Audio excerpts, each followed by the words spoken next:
Good afternoon and welcome into Municipal Stadium for Game 2 here in the second round of the CACC Conference Tournament. Today, it'll be the Goldey-Beacom Lightning playing host to the Jefferson Rams. Good afternoon, everybody, and welcome into the broadcast booth, backed by our entire production team here at Waterbury Municipal Stadium, otherwise known as the home of Post University. Sitting directly to my right is Cody Shalafu. My name is Max Stapleton, and we are thrilled to be taking you through the action of today's game. Game 1 was a thrilling game here in the CACC tournament. It ended up as a 6-5 victory for Wilmington. We saw a pitcher in Game 1 who at one point retired 16 batters in a row in Chase Fleming. And today, Cody, I think we're expecting another pretty good pitching matchup between Tyler Bem and Connor Blentz. Yeah, it should be a really fun one between those two. Those two guys have had awesome seasons. Blentz and ERA closer to 3, with Bem closer to 4. But like you were mentioning a lot in Game 1, for those who have followed along with us throughout the entire day, that's a pretty good ERA for D2 college league, especially a league like this with so much offense. This could be a really good one.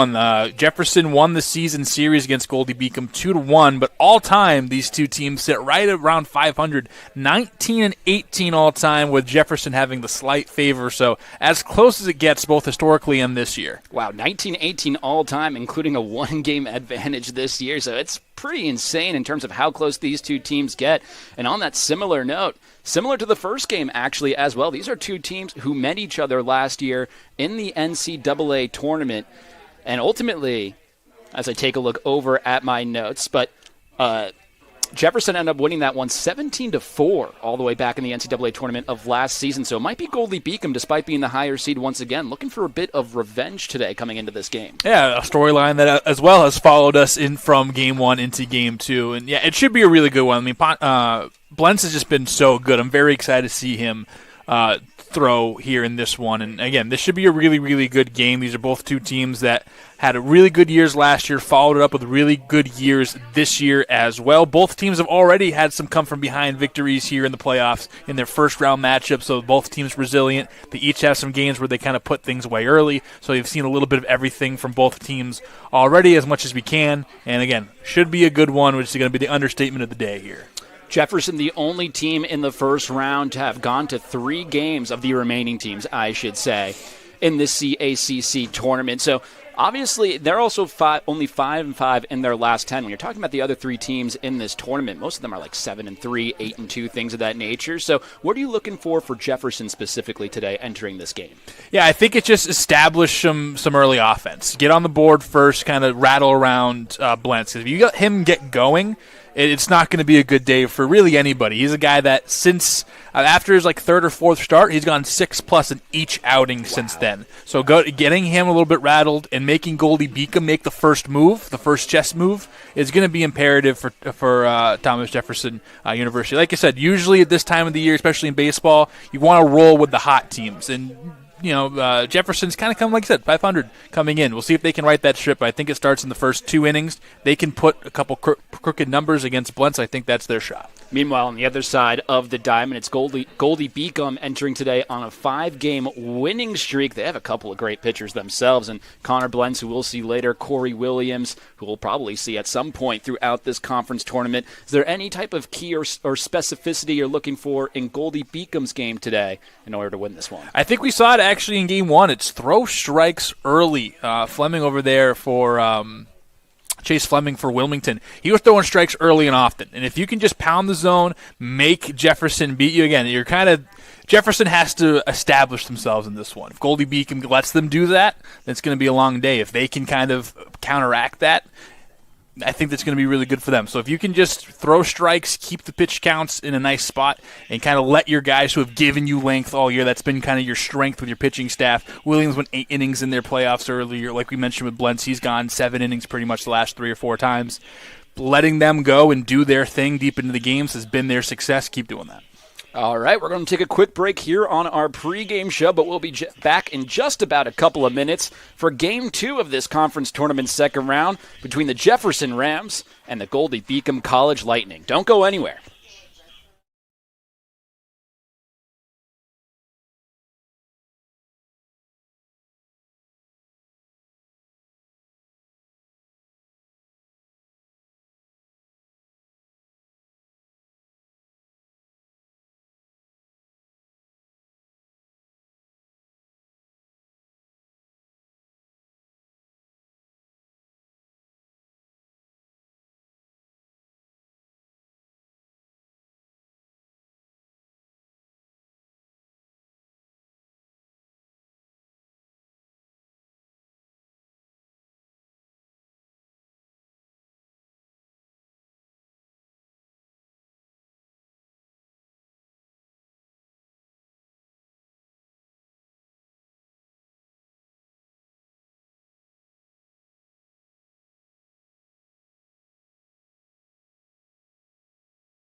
Welcome back into Waterbury, Connecticut, as we're just a couple of seconds away from getting started for Game 2 here of this conference tournament second round. So with that, let's bring you the lineups today. For the visiting Jefferson Rams, leading them off, it'll be Luis Beato-Mora in right field. Justin Egner, the second baseman, batting second. Alexi Goldhill, he's at short, batting third. Andrew Hollop is your cleanup batter at the hot corner.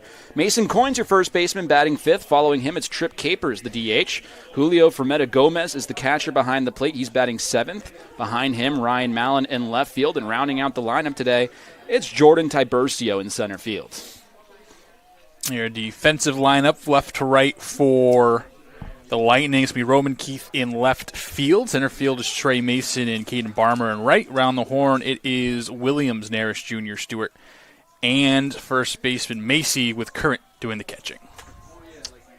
So we're underway here in Game 2 as Connor Blentz's first pitch into Luis Beato-Mora missed a little low and away, so we go to 1-0. Beato-Mora will give you his numbers in just a second, but before that, want to talk about the first team all-conference pitcher out on the bump, and Connor Blentz, 6'3", 215 pounds, out of Downingtown, Pennsylvania, a 3.10 ERA so far this season. That is the best amongst qualifiers this year. Beato-Mora fouls one off.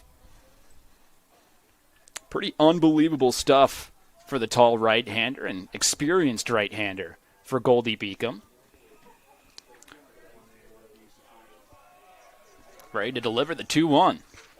Big wave and a miss there from Beato-Mora, and it goes to 2-2.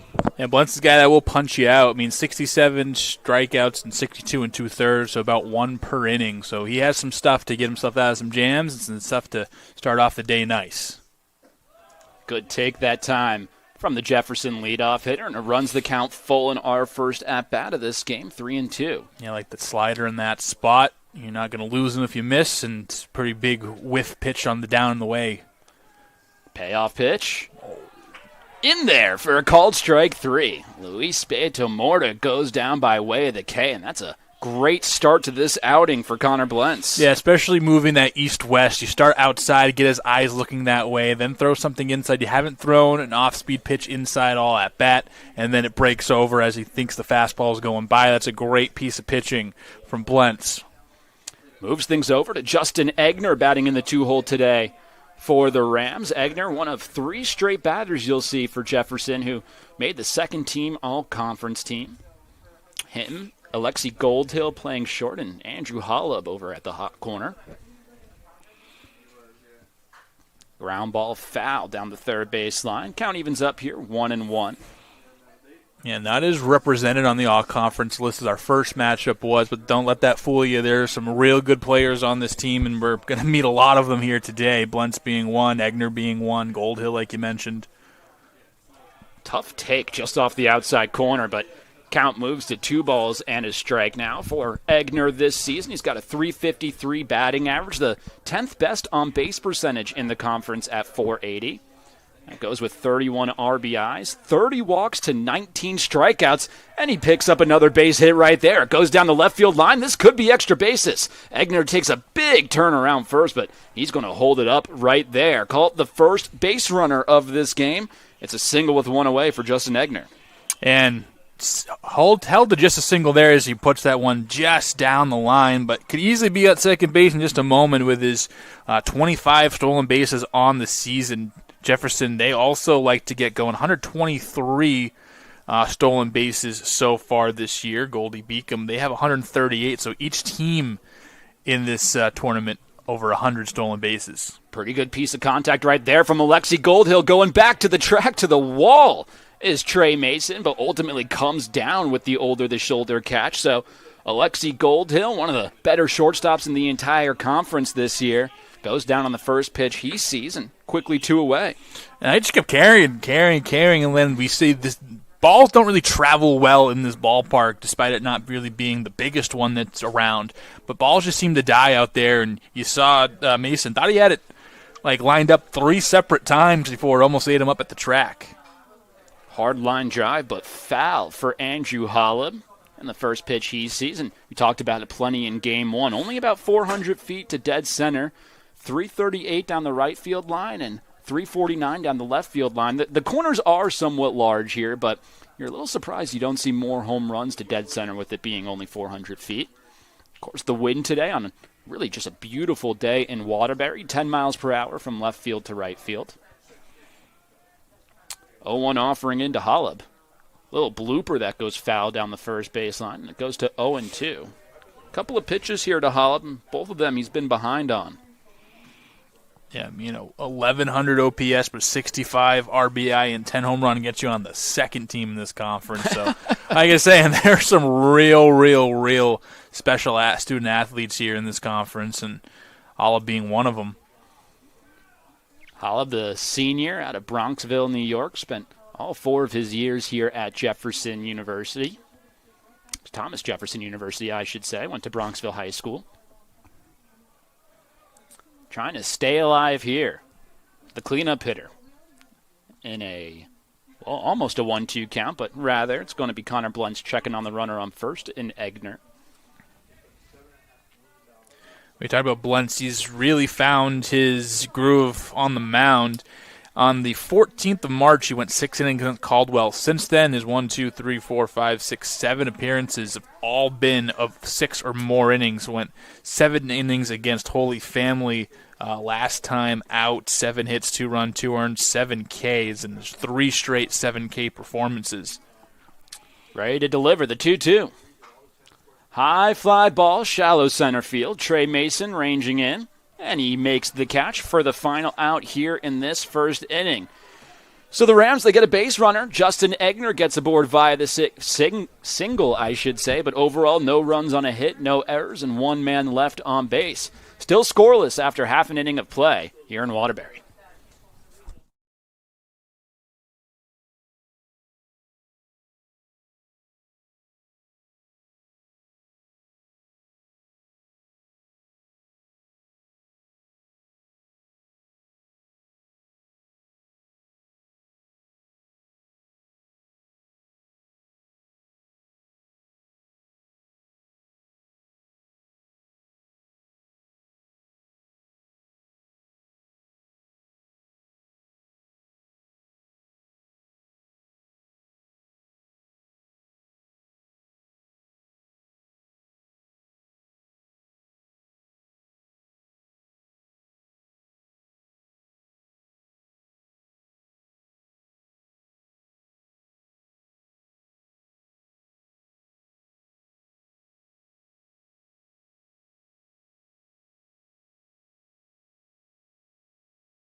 Welcome back into Municipal Stadium here in Waterbury as we enter the bottom of the first. Let's give you the starting lineup for the home squad here today. The number 2 seeded Goldey-Beacom College Lightning.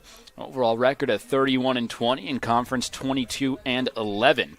Leading them off, it'll be Caden Barmer in right field, the only lefty in this lineup, followed by Bobby Stewart at second. Jamie Naris Jr. is their shortstop. Roman Keith, the cleanup hitter, in left field. Zach Smethers, the DH today, batting fifth. Following him, it's Jake Macy at first. Brent Williams is patrolling the hot corner. He's batting seventh. Joey Current is batting eighth. He's behind the plate. And rounding out the lineup today, for Goldey-Beacom, it'll be Trey Mason in center field.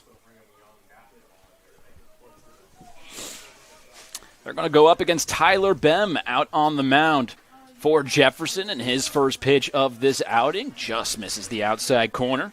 Goes to 1-0. Bem this year, 3-2 through 10 appearances and 9 starts. He's got a 4.15 ERA. It's good for fourth best amongst qualifiers in the conference. He's also got 19 walks to 53 strikeouts. Pretty impressive walk-to-strikeout ratio. Righty on lefty matchup. The 2-0. Big hack and a big wave and a miss from Barmer. Runs it to 2-1. Behind Bem, it's Malin, Tiburcio, and Benton Mora in the outfield from left to right. All of Goldhill, Egner, and Coyne, you're around the horn, and for Meta Gomez will make the second half of the battery. Caden Barmer lines one into shallow center field. Coming in is Tiburcio, and he makes the running catch for out number 1 here in the first. Jefferson in their dark blue and trimmed with powder blue jerseys and pinstriped white pants. Goldey-Beacom, we'll call it that tannish yellow gold color on their jerseys, trimmed with navy blue and white pants. Really good uniform matchup. Yeah, I mean, no it's kidding. hard to be mad at the Jefferson color combination. Anything they did with that would have been probably sick. Yeah, no kidding. Brings up Bobby Stewart to the plate, second baseman for Goldey-Beacom. Enters this game on a 4-game hit streak. Next pitch misses down low, make it 1-1. This year for Stewart, he's a .286 hitter and .805 OPS. 14 doubles, 3 homers, 26 walks to 43 strikeouts, which actually is the 4th most in the conference this year. Had a grand slam against Holy Family in Game 1. Went 3 for 7, 6 RBI, career high for him in that first game. Went 2 for 5 with 2 runs in a pretty important game, too, where they ended up sweeping. Came from behind 5-2 in the 9th inning to win that game in Game 2 and complete the sweep. And Stewart had his hands all over both of those games, so he is on one here to begin the playoffs and walks. Good at bat from Stewart there. A quick worker on the mound is Tyler Bem. Right away, gives up the first walk and only the second batter he sees today, which really isn't something we're used to seeing from Tyler Bem this year. 3rd least walks in the entire conference amongst qualifiers with 19 of them this season. Yeah, similar consistency to Blentz, but just like a Blentz light. So it's been 5 innings each outing the last 5 times, but 6 1/3, a season high for him against Chestnut Hill. Big wave and a miss from Jamie Neris Jr. at the plate. Had 3 walks and 8 Ks. Gave up 4 earned runs in that game against Chestnut Hill. So big at bat here for Goldey-Beacom. It's star hitter Jamie Neris Jr., a .325 batting average and above 1,000 OPS at the plate. The 0-1, taken in the dirt, evens it up at 1 apiece. 8th most home runs in the conference for Neris with 9 of them this year. He's got 34 ribbies. Also, he's been hit the 2nd most time out of any hitter in the conference, so keep a special eye on that. He does tend to crowd the plate, it looks like, at least from up here. 1-1. High drive, deep into left field. Ryan Mallon going back into foul territory, and he's just unable to come up with it. Boy, that was a hard hit line drive off the bat of Neris, but just landed in foul territory for a 1-2 count.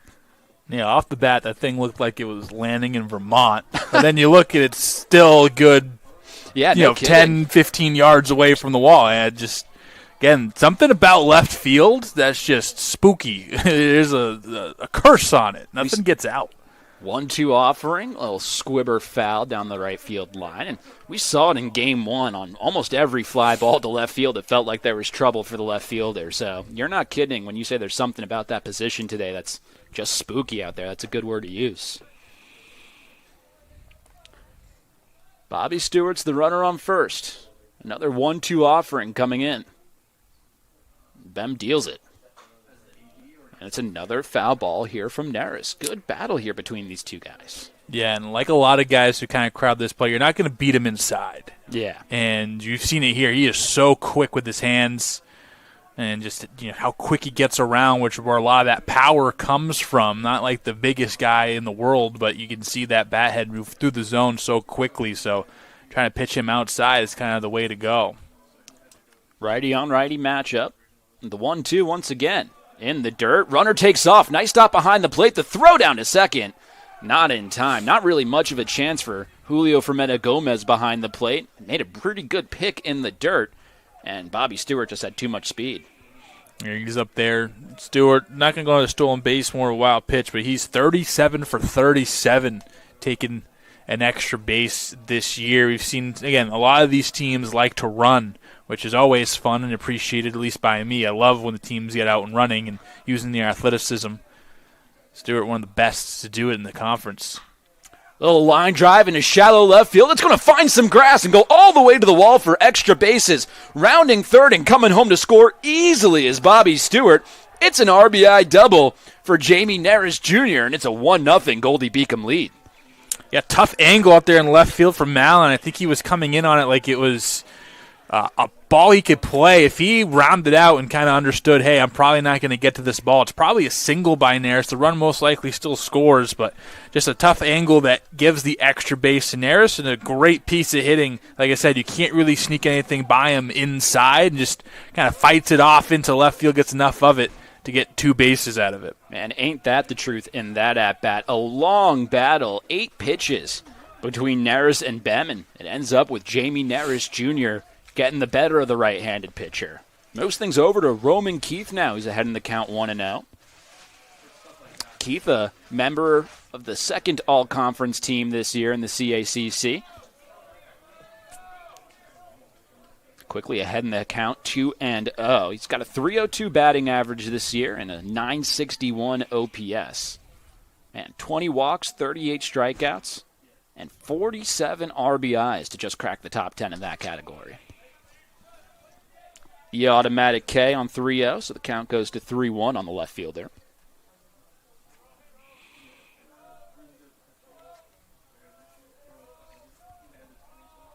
Two-one, I should say, excuse me. And the offering is grounded through the left side of the infield. Let's see what they do with the runner at third. They decide to hold Neris up. So it's a single. Everybody moves up 90 feet. And it's a threatening position here for Goldey-Beacom with runners on the corners and 1 away. Yeah, and got the fly out to begin things and walk, double, single. And could be interesting, again, if you don't have that wild pitch in the Neris at-bat that moves Stewart up, maybe it's bases loaded, you still haven't scored yet. Maybe Malin plays that ball a little bit differently and keeps things where they're at. But it's been real nice watching the at-bats being thrown up by Goldey-Beacom. They're just waiting on their pitch. Everyone's seen multiple pitches in their at-bat. They're not really jumping at stuff. They're seeing everything well. And left fielder named Roman hitting the baseball really hard. What a concept! I see what you did there. I see what you did there. I was looking at his numbers, like, why can't my Roman have those numbers? Meanwhile, I think it's a pretty good mound visit here from Julio Fermetta Gomez, just trying to calm your starter down a little bit. Gave up a run, almost 2 runs early in this one. Behm is experienced, is a senior, but either way, seems to just want him to settle in a little bit, does the Jefferson backstop. And you need them. You need length from him. We saw in the first game, both teams got good length out of their starters going deep into the 7th inning before getting pulled, and saves your bullpen, kind of keeps your offense in it, watching your starter go out there and keep going. We talked about how Felician came back and almost made that one a thrilling victory for them. Ended up falling just short there in the 9th, but a lot of that was due to their pitcher going the Max Weber right there, going the distance. That one almost gets Neris. Zach Smethers right now back at the plate, DHing today for Goldey-Beacom. Entered this game with a .273 average. 5 doubles, 2 triples, and 5 home runs. 24 RBIs for him on the year. Runner takes off from first, but it's going to get chopped foul down the third base line. So Roman Keith will have to make the slow walk back 90 feet. Keith certainly a threat to go, by the way, on first. He's 9 for 11 in stolen base attempts this season.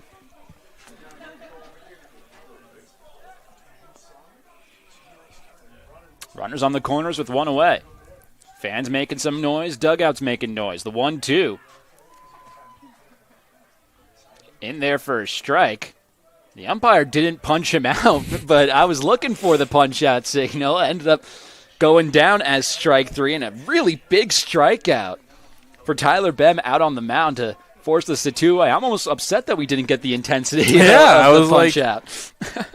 I know the golden rule, don't look at the scoreboard, never really trust it. No, you always want to trust the umpires, but that was the rare case where the umpire had it wrong in his head. Either way, brings up the next batter. That's Jake Macy coming to the plate.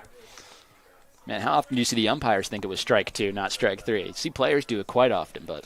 Yeah, I mean, we've already seen an umpire kind of lose the ball earlier in this one, so it's everyone's on their tiptoes here today. Macy behind in the count, 0-1. Runner takes off from first, but that is a high pop-up. Back behind home plate, ranging back from Meta Gomez, and he comes down with it. A beautiful play by Frometa Gomez behind home plate, having to go back behind his head to make that catch in foul territory for the final out of the inning. 1 run scores for Goldey-Beacom, but it could have been a lot worse as Bem gets in and out of trouble. It's 1-0 favoring the Lightning.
We move to the top of the second inning here in Waterbury. It's a 1-0 Goldey-Beacom lead, and Connor Blentz back out on the mound. Worked an efficient first inning, gave up the 1 base runner on the hit to Justin Egner, but otherwise all zeros. Going to go up against the 5, 6, and 7 hole hitters for Jefferson at the plate, starting with Mason Coyne. How good Blentz has been this year. 1 might be all you need. It's absolutely true.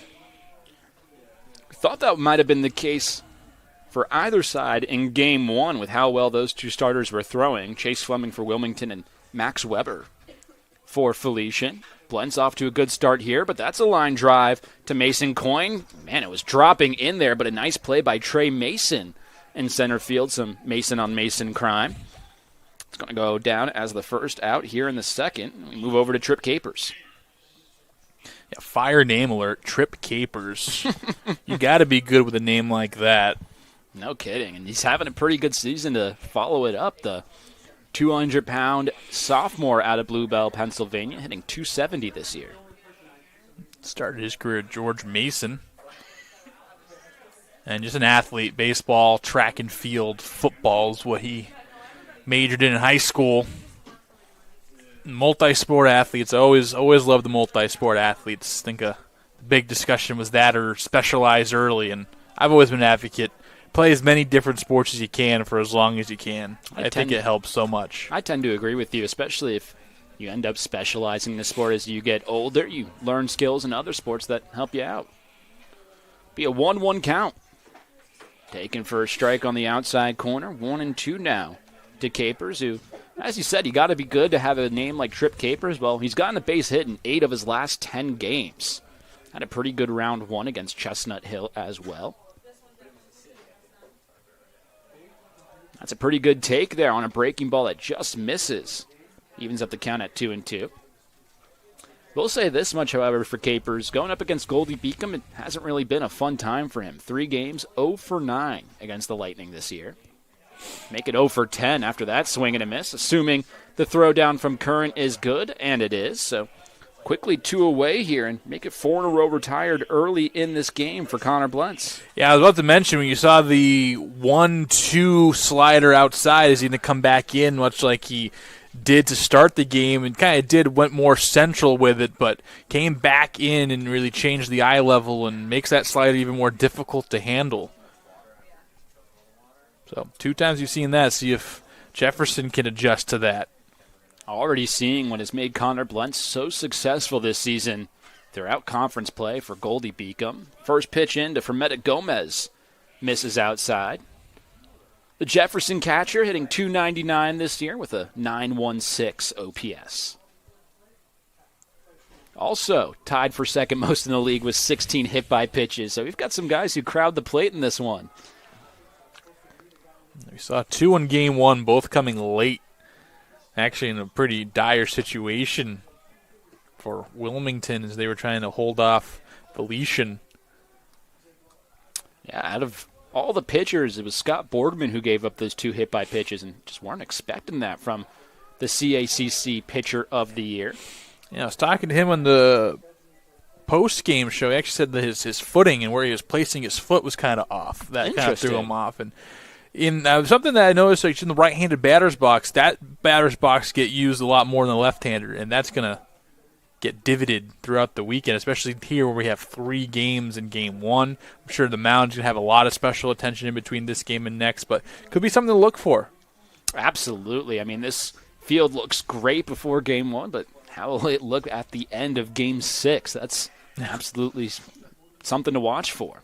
The 2-2, hard ground ball to the right side, off the chest of the first baseman, Macy. He recovers and flips to Blentz for the final out here in the second. A 1-2-3 inning for Connor Blentz. He's now retired 5 in a row, and it's Goldey-Beacom looking to add on to their 1-0 lead.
Through an inning and a half here, it's Goldey-Beacom out to a 1-0 lead, and they're back up to the plate.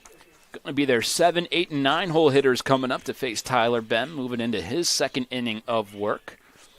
Bem ran into some trouble, gave up a walk and 2 base hits, as well as the runs scored, but got the final 2 outs rather quickly of that first. So that was after a mound visit as well, so maybe he settled in somewhat. First pitch in to Brent Williams is a ground ball to the second baseman Egner, who throws on to first in time. 1 pitch, 1 out to start off the second for Bem. Exactly what they need. We talked about at the top of the broadcast, just throwing strikes and just being a guy that's going to live in the strike zone and living with the results there is kind of what Bem needs to do, especially after that dicey first inning, kind of settling down with a 1 pitch out would be huge, especially after your backstop made a pretty nice play to get you out of that first inning. Man, I've always wondered what goes on in those mound visits, because it really seemed like that player's only mound visit happened to calm Tyler Bem down a little bit, and since then he's retired the last 3 batters. And now in an even count here to Joey Current, 1-1. So there's a fun little cartoon strip that people send me. It's like a mound visit, and the pitcher goes, "I wish you would come out here when I'm doing good." Yeah, 100%. Just give me.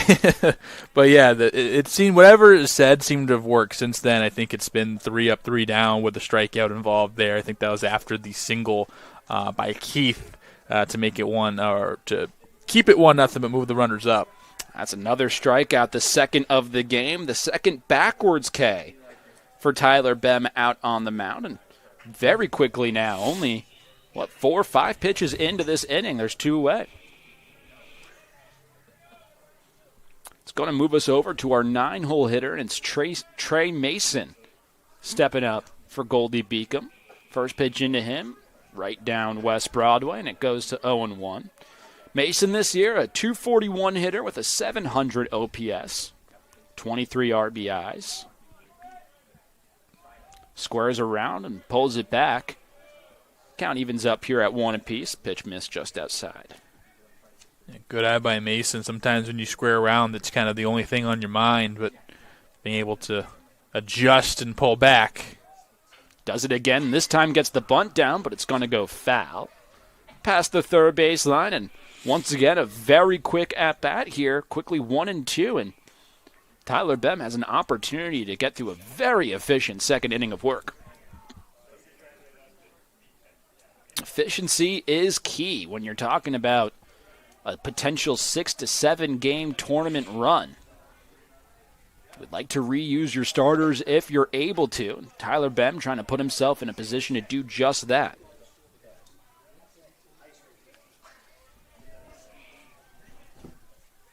Mason, by the way, coming in with a pretty hot bat in his hands. Just snapped his 6-game hit streak his last time out. Takes a tough pitch off the outside corner, 2-2. Yeah, that was a real tough pitch. But overall, even despite the 0 for his last time, over his last 7 games, he's hitting .391. Keep in mind, his batting average this year is .241. He swings and fouls one back just in and out of the glove of Fermetta Gomez, so we'll have another 2-2 coming up here. Yeah, I talked about in the playoffs, you kind of want your team being hot in the right direction, but that could be the same thing for individual players. I mean, for your 9-hole hitter to be hitting, that well over his last decent sample size of games. 2-2, a big swing and a miss for strike 3, the third strikeout of this game already for Tyler Bem as he works a 1-2-3 inning in response. No runs, no hits, no errors, nobody left on base. Still 1-0 Goldey-Beacom here in Waterbury.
We enter the third inning with a 1-0 Goldey-Beacom lead here in Waterbury. And, boy, out on the mound for those Lightnings, I almost said, Connor Blentz off to a tremendous start here. 2 scoreless innings, only 1 batter over the minimum. Yeah, you mentioned we kind of wanted to see a couple crooked numbers on Jefferson's side in the first couple of innings, and they have brought up 7 guys to the plate in those first 2. One, like you said, 1 over the minimum, so it hasn't exactly been that great for their offense. We'll see if that changes here. Good thing for them. Bem has kind of settled down.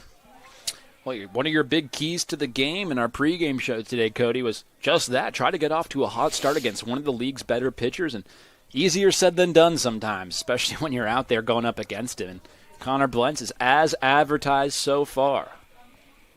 Quickly ahead 0-2. The pitch. Hard ground ball to the right side past the diving try of Jake Macy into right field for a base hit. Second base hit of the game for Jefferson. It's a leadoff single this time around here in the third. I see if that sparks something. I mean, you got the bottom of the order, then the second time up through. Sometimes, as the game gets older and you see these pitchers the second, third, fourth time through, you start picking up on stuff. Tiburcio, though, just a 495 OPS, so not exactly the guy you want here. Maybe you try to just bunt over. Yeah, center field, one of the most important positions in terms of defensive ability, and you've already seen Tiburcio's defensive ability in this game a little bit, making a fine play in center, but tend to try to hide those guys in the 9 hole. Still certainly capable.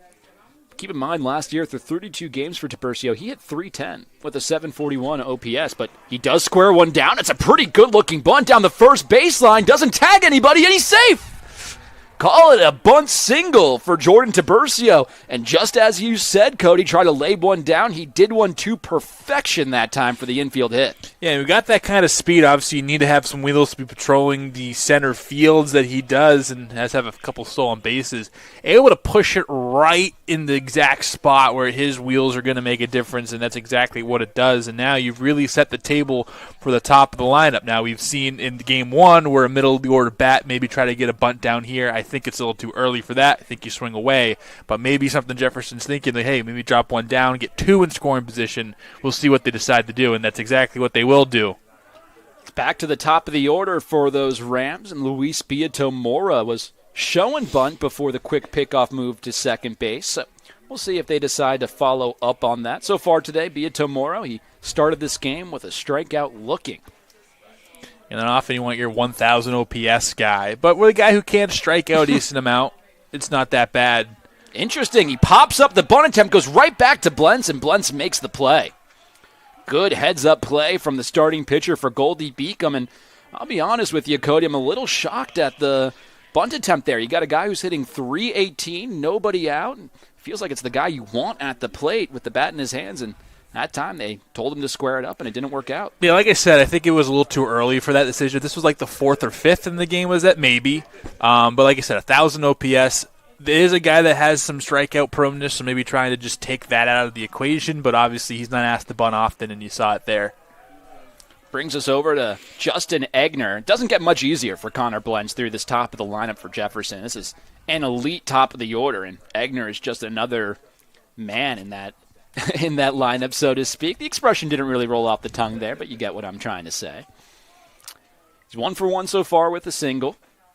Takes strike 1 on the inside corner, evens up the count 1 apiece. That's a nasty slider, especially using it on the inside part of the plate like he has to a couple righties. Got Beatomora to strike out on that pitch looking and gets back into the count with it here. Just yanked the fastball outside that time around. 2 balls and a strike now. Egner, .353 the average entering today. 17-game on-base streak. He's also scored a run in 8 straight games. Hard line drive, but well fouled down the right field line and out of play. 2-2 now. Also have to mention, for with all the context with Thomas Jefferson their season, Thomas Matuszewski, who was twice named the Division II Rookie of the Year last year by 2 different publications, out for most of this year, and that was a guy that hit like 430, 440 with 10 home runs, 80 RBIs. It's a guy you just plucked out of the lineup, and Thomas Jefferson University still finished 3rd in the conference, still have a pretty good seat at the table, and could still win the whole thing. Each team that's still alive can still win this whole thing. It's baseball. Huge pitch here, payoff pitch. Foul tip into the glove. Nicely held on by Joey Curran. I thought that was going to be another 3-2 count right there, but instead it's another strikeout. Already the 3rd of the game for Connor Blentz. through over 2 innings of work. And now with 2 away, Connor Blentz has a real opportunity to get out of this jam. Yeah. And one thing, neither of us have seen any of these teams this year. And doing some post games, we've seen some other opponents, but none of these teams. And kind of looking through the roster of I was very excited to see Blentz at some point, once, maybe even twice this weekend, and it has met the expectations, if not exceeded. That slider is such a nasty pitch. You can use it at any part of the count. Use it ahead, use it behind, use it to begin, use it to finish. 0-1 into Goldhill. Misses off the outside corner. 1-1 now. Alexis 0 for 1. Flied out to center field and back in the first inning. But enters today on a 6-game hitting streak, a .338 batting average on the season. 1-1 offering. Fastball just off the outside corner.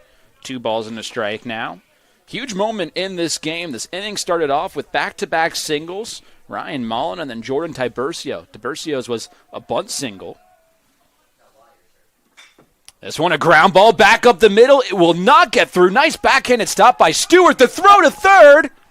Not in time. Boy, what a play, though, by Bobby Stewart, the second baseman, just to keep that ball in the infield. Likely prevented this game from getting all tied up. Yeah, that's huge range. We talked about his almost 40 for 40 stealing bases, so you know he got wheels. And obviously that's only a play because they were in the shift, and almost back-picked the runner going over to third base and Mullins. So a real heads-up play, and that's one we're going to put a pin in. It potentially could be a big one. Absolutely. You think about these 2 starting pitchers and how impactful a 1-run lead is. This one just a small squibber right back to the pitcher, and a dangerous batter, and Andrew Holub goes down in 1 pitch to strand the bases loaded. Goldey-Beacom gets in and out of trouble, and it's still a 1-0 game as we head to the bottom of the third.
We enter the bottom of the third inning here in Waterbury. Tyler Bem back out on the mound after a little bit of a rough first. I don't even know if you can go that far. Gave up 1 run on 2 hits. He worked a 1-2-3 second. Now back out there for a third. Back to the top of the order as well for Goldey-Beacom and Caden Barmer. First pitch in, taken down low, and it's 1-0. Yeah, I think this inning's going to be a real tell whether Bem is settled in or not. And second time through, see if he can get through those jitters or whatever that plagued him in that first. Again, not too terrible, but to give up a run and had some traffic for most of that inning. But if he can settle down here and go 1, 2, 3, or maybe only face 4 batters here, I think that'd be big. Quickly gets ahead in the count to the leadoff hitter, 1-2. Barmer, by the way, he's 0 for 1 today with a flyout, but entered today with a .330 batting average. 867 OPS. Not a whole lot of extra base hits, but pretty good on base percentage at .423. Takes ball 2 upstairs. Not to mention, talk about your prototypical leadoff guy. He's got a 6-game hit streak. He has 11 multi-hit games this season, is Caden Barmer. A little squibber down the left field line. That's going to find some grass, but it goes foul. Ends up remaining as a 2-2 count, but that was maybe 2 feet out to the right. That would have been extra bases and a threat brewing for Goldey-Beacom instead. Just a long strike. Yeah, not even. That was real close. And as soon as it came off the bat, both of us, and this could be trouble, and it almost was. Outfield shifted a little bit towards the right. At least Ryan Mallon out in left field is for Jefferson. Center and right field playing pretty much straight away. Be another 2-2 offering. That one misses down low, 3-2. This is another important at-bat because it's the only lefty in the lineup for Goldey-Beacom today, going against the right-hander and Tyler Bem. So this is the one at-bat. You'll have the matchup advantage if you're the Lightning and you're looking to come through a couple of times. Payoff pitch. Taken just low for ball 4. Boy, stone-cold take from Caden Barmer. Don't know how you don't swing at that one with 2 strikes, but hey, that's why he's there and I'm not. Leadoff man aboard. Yeah, it's a real classy take there by Barmer. That was close, and again, a little too close, but he was right on it. And again, he can move 12 stolen bases on 14 attempts this season, so he can get going and get some scoring position at-bats for Stewart, Naris, and the like. Bobby Stewart swings at the first pitch, drives one into left field. Ranging back is Ryan Mallon, and he makes the catch. Always an adventure out there in left field with all the wind blowing out there, but Mallon seemed to read that one well. And a nice recovery after the battle of a walk. It's a 1-pitch fly out to Stewart. Brings us over to the 3-hole hitter and Jamie Naris. Talk about a battle at the plate. Jamie Naris exemplified that his last time up. It was 7 pitches and ended with an RBI double for the lone run of this game. Takes the first offering down low. Nice stop behind the plate by Fermetta Gomez. 1-0. He also has that bravado to him. He's a fun at-bat to watch. Yeah, and absolutely. It's the speed on the inside. It's this on the inside pitches, all that, blah, blah, blah. But he's a theatrical at-bat, which is very fun. 1-0 offering into him, grounded towards the right side. Nicely scooped by the second baseman onto second for one. The relay to first in time. Oh, what a double play turned by Justin Egner. 4-6-3. And Thomas Jefferson University gets out of the inning. We're through 3 innings of play, and it's 1-0 Goldey-Beacom here in Waterbury.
What a play to end the last half frame by Justin Egner. Out in the field for Jefferson, who trails by a run as we enter this 4th inning of work. And we'll see if that momentum that was acquired defensively can translate into some offensive momentum for Jefferson and these Rams. It'll be Mason Coyne to lead them off for the second time here in the 4th inning. Coyne, he led off the second with a flyout. Swings away at the first pitch here. Count goes to 0-1. And a double play, like you mentioned, not only just a sick play, just to watch, really fun, but really helps Thomas Jefferson University keep the momentum in this one. Lazy fly ball to straightaway center field, and Trey Mason was able to drift out towards it. So 2 at-bats here for Mason Coyne, and 2 flyouts to center. Brings us over to Trip Capers. Capers, 0 for 1, was the second strikeout victim of the day for Connor Blentz out on the mound, who really ran into his first bit of trouble only an inning ago, but was able to get out of it. Stranded, the bases loaded, and the first pitch into Capers in their first strike. Yeah, that slider, such a weapon. Again, you can use it any count. You use it to start at-bats, finish at-bats, get ahead, come back from behind. Big wave and a miss on that just picture-esque slider, as you said, and it goes to 0-2. Yeah, the only issue, do you go back to it again, or you just pump heat high and in? Feels like there's not really a whole lot of wrong options here. Let's see what he decides to do, the 0-2. Went right back to it and got the same result. Good morning, good afternoon, and good night to Trip Capers. 3 pitches and a strikeout swinging for the second time today for the DH. What does Pitching Ninja call that? The White Castle special? Just 3 sliders? Yeah, that was pretty impressive right there from Connor Blentz. That he knows what's working for him right now. And if it ain't broke, don't fix it. That's for sure. Brings us over to Julio Fermetta Gomez. Only 4 pitches into this inning and already 2 outs for the 6'3" right-hander. First pitch in, 4 sliders in a row for Blentz. That time it finally missed.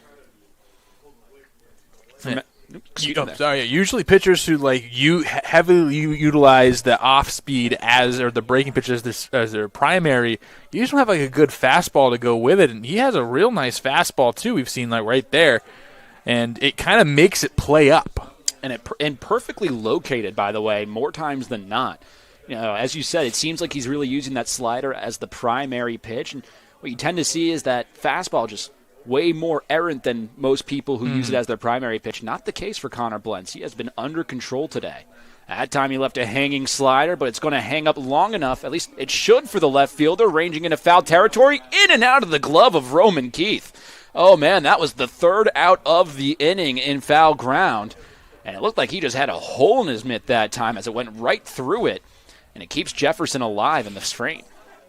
Yeah, those ones are tough, especially running on the grass kind of moves your head a little bit more. And that was a long run for him to make. It's not an easy play. Let's not get it twisted, but gets to it and just misses. He did the hard part. That's the that's the part. Getting there is the hard part. It's the making the catch. That's the easy part. And, man, sometimes that just happens. So it remains a 1-2 count here to Fermetta Gomez. The pitch, another slider just off the outside corner. Man, we've seen some great catching play today, and Fermetta Gomez putting up a really good at-bat here offensively. Going back to the first game between De La Cruz and Walmsley as well. 2-2. Good pitch, but a better take. Count runs full, 3-2. Went back to the fastball that time in a 2-2 count, and now where do you go? Maybe a little worried about that last slider that he threw. It was a long foul ball, but it's been working for you recently. Payoff pitch. Went back to it, but missed well outside, and that's ball 4. First walk of the game given up by Connor Blentz. It's a base runner here for Jefferson with 2 outs. Yeah, that drop fly ball in foul territory starts looking a lot worse. Hasn't been put up as an error on the scorebook yet. Maybe because it was in foul ground, it doesn't technically go as an error, but certainly one you would like to have if you're Blentz out on the mound. First offering in to Mallon in their first strike. Mallon, the lone lefty today in the Jefferson lineup. 1 for 1, ripped a single only an inning ago, and that started off a mini rally for the Rams, but ultimately were not able to score off of it.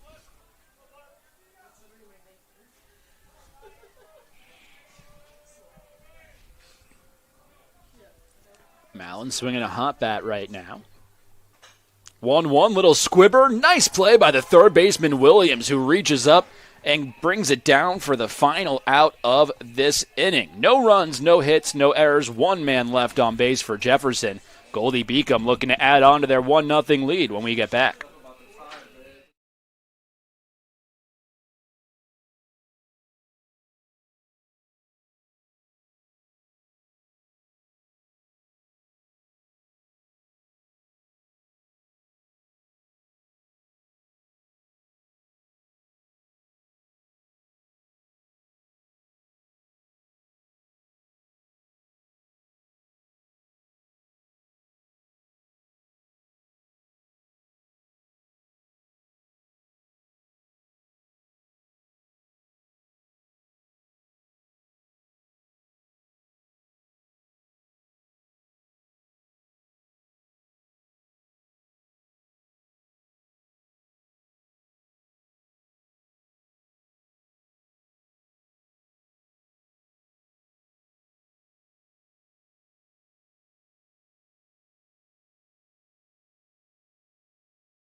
Back in Waterbury, it's a 1-0 Goldey-Beacom lead. They're looking to add on to it here in the bottom of the fourth inning. Tyler Bem back out there on the mound, and his first pitch into Roman Keith in there for a strike. Cody Shalafu to my right. I'm Max Stapleton. We are thrilled to be bringing you through today's action of Game 2, Round 2 of the CACC tournament.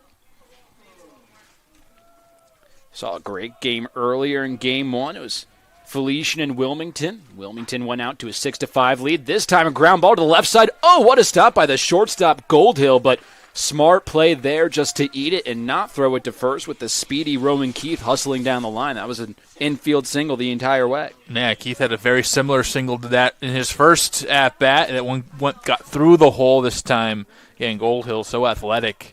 And we've seen a lot of athleticism on display. That's about the fourth or fifth ball that a shortstop or second base had no business getting to and just making it a play.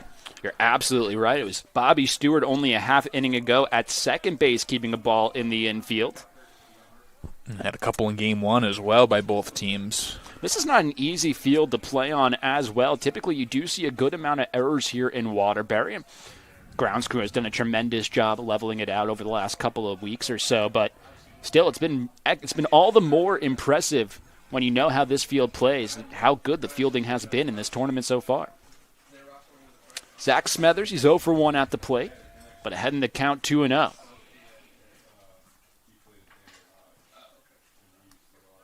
Takes ball 3 up and out of the strike zone. Now you wonder if he gets the green light here on 3-0. I would imagine not.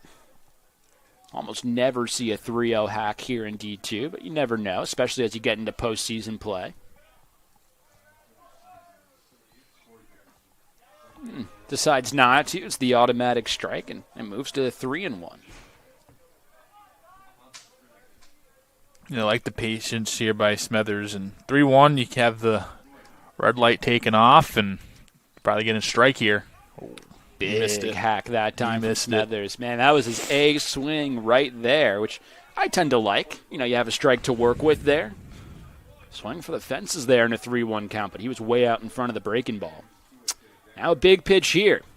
Runner on first, nobody gone. The payoff. Runner takes off. There's a high line drive deep into straightaway center field. Tiburcio back at the track, at the wall, and it's off the top of the wall. Runner was going on contact. He rounds third, and he will score easily. It's an RBI double for Zach Smethers and a 2-0 Goldey-Beacom lead. Hammered an understatement. That thing just barely doesn't get out, kind of hits in the middle part of that wall out there in deep left center field. Again, not as deep left center as a lot of places are. That thing had some tails but died shortly by the wall. But either way, an RBI double by Smethers, and he puts Goldey-Beacom ahead 2-0. Call it the 6th double and the 13th extra base hit of the season for the DH for the Lightning. Move things over to Jake Macy. Macy popped out in foul territory. His last time up, it was a pretty nice play by Fermetta Gomez to catch it behind his head. Always trickier than it looks. Mm-hmm. High fly ball, shallow right field. Charging in is the right fielder, Bia Tomora. And he makes the catch. Runner at second, and Smethers stays right where he is. First out here in the 4th inning, already a run home for Goldey-Beacom.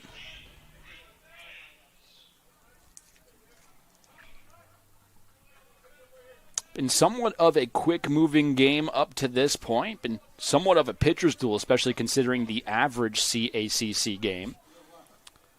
First inning was a little bit of trouble for Tyler Bem, but a scoreless 2nd and 3rd. Now he's run into some trouble again here in the 4th. Yeah, we've already seen, not today in this tournament, but in the first round, Felician Post went 17-15 was the final score of one game. That's a game that it literally spanned 2 days. They ran out of sunlight in game 1 and had to move locations and finish up the last, I think, 2 innings on the Saturday. I believe at one point in that game, Post was up 9-4. I have it. Give me a second. I have the recap of that. Either way, the 0-2 coming up here. Swing and a miss for strike 3. A huge second out of this inning for Tyler Bem, who once again ran into some trouble to start the frame, but has settled himself down nicely here in the 4th. Yeah, we'll do what we call in the business a teaser. We'll probably talk about this when Felician plays next, but it was 7-2 Post in the 4th, and you got to find out what happened after that. Next game, how about that? You like that? Well, I like the idea of a teaser. It breaks my heart a little bit that it's Post University losing like that, but it is a little bit, yeah.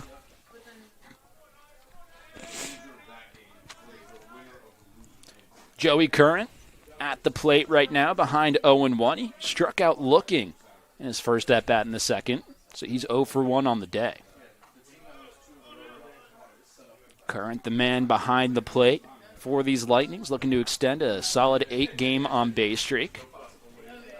Another thing that maybe not so good for Joey Curran is that including his strikeout today, that's now at least 1 strikeout in each of the last 8 games for him. So maybe a true 3-outcome type of player.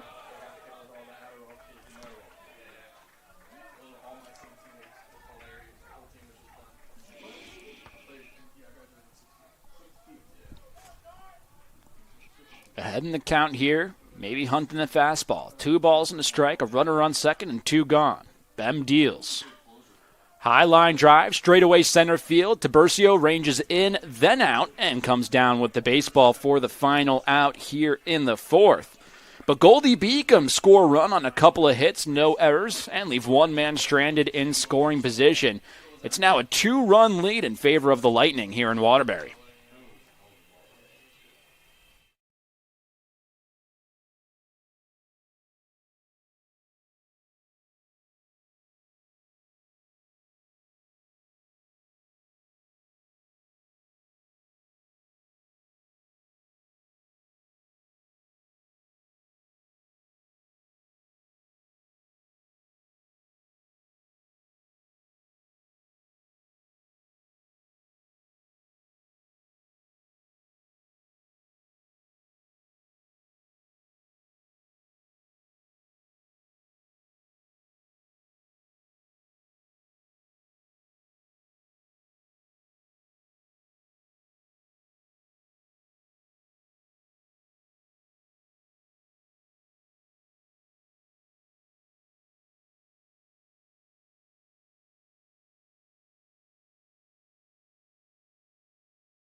Already entering the 5th inning here in Waterbury. We move over to the 9, 1, and 2 hitters for Thomas Jefferson University, starting with Jordan Tiburcio. He's made a couple of nice plays out in center field today, and his last time up laid down the perfect bunt down the first baseline to score himself a bunt single. Going up against Connor Blentz, now entering his 5th inning of work. Hasn't given up a run yet. 4 hits given up, and 4 strikeouts as well.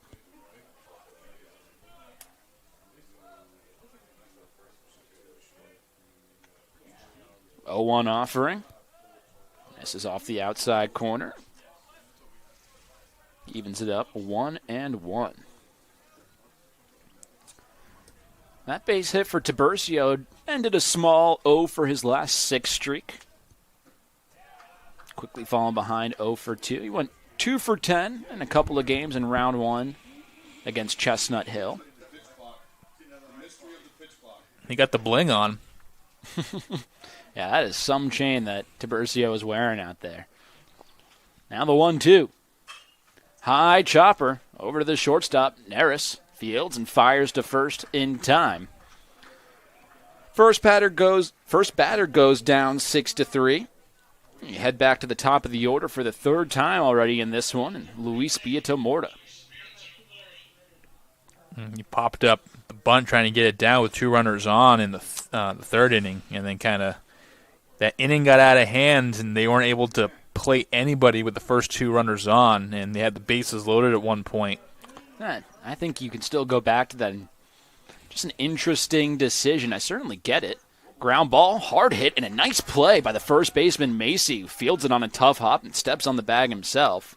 3 unassisted. I mean, look, I get it. You have a guy who's 15 for 17 in stolen bases on the year, your leadoff hitter, one of the faster guys on the team, but at the same time, he's also a .318 hitter. Just felt like an interesting decision to take the bat out of his hands in a moment like that. Yeah, I mentioned at the time, I think if that was the 5th inning or the 6th inning and we were still in that situation, I like it a little bit more than in the 3rd or in the 3rd.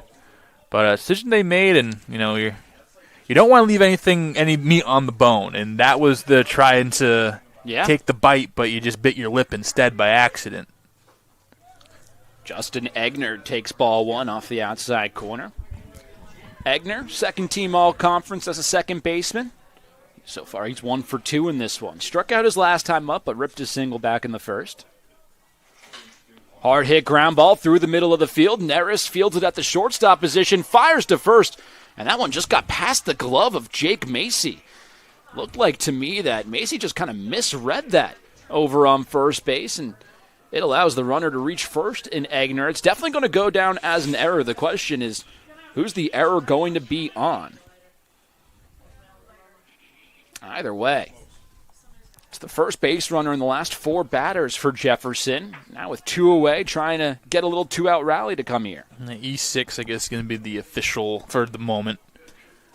But, yeah, you think you had it all wrapped up and you give a base runner with 2 outs. It's usually not a great thing. I think we've watched enough baseball to know that usually comes back to bite teams. Leadoff walks and 2-out errors, the things that tend to bite teams the most. Yeah. So we'll see if that ends up being the case. Of course, for Connor Blentz, should any runs come around to score in this inning, they would not count towards his ERAs. There's an error with 2 outs. Runner on first, the 1-0. Finds the outside corner, make it 1-1. Alexi Goldhill had a couple of quick at-bats in this one. First pitch fly out in the 1st and an infield single in the 3rd. Egner's dancing off of first base, taking a pretty big lead. They check on him over on first. And looked like Goldey-Beacom and Connor Blentz were thinking the same thing I was. And that was Egner. Looks like he's about to steal. Pretty quick pickoff move, too, from the righty Blentz. It's nothing elaborate, but just a quick step and a toss. Shows it off again. And Egner, you certainly got to keep an eye on him. He's 25 for 31 in stolen bases this year. It's the 7th most in the conference. Yeah, both these teams have guys who can fly. Foul down the right field line. Makes it a 1-2 count. You're not kidding. These are two teams who really like to steal bases. second and third in the conference for Goldey-Beacom and Jefferson, respectively, in that category. I think we got one stolen base in game one the entirety. Looked like that came pretty close to catching a piece of Goldhill. Goldhill didn't really make a whole lot of effort to move out of the way of it, but either way, evens up the count. 2 balls, 2 strikes, 2 outs. 28 walks to 17 Ks.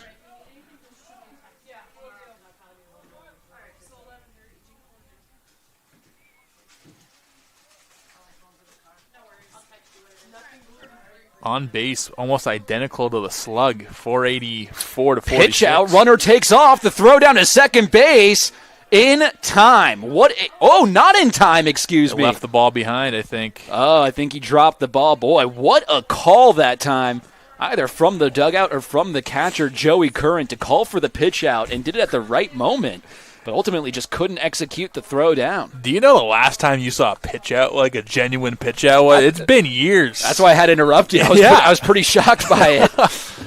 So all of a sudden here, it's a 3-2 pitch, and the payoff. Hard ground ball back up the middle, off the body of the pitcher. Blends the throw to first in time. Nice recovery by the starter that time. Hopefully he's all right. Seems to be just okay as he's walking back towards the dugout. A little bit of a threat there for Jefferson in the 5th inning, but nothing to show for it. No runs, no hits, 1 error, and 1 man left on the base paths. Still a 2-0 Goldey-Beacom lead.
We move to the bottom of the 5th inning here in Waterbury, and Tyler Bem back out there on the mound.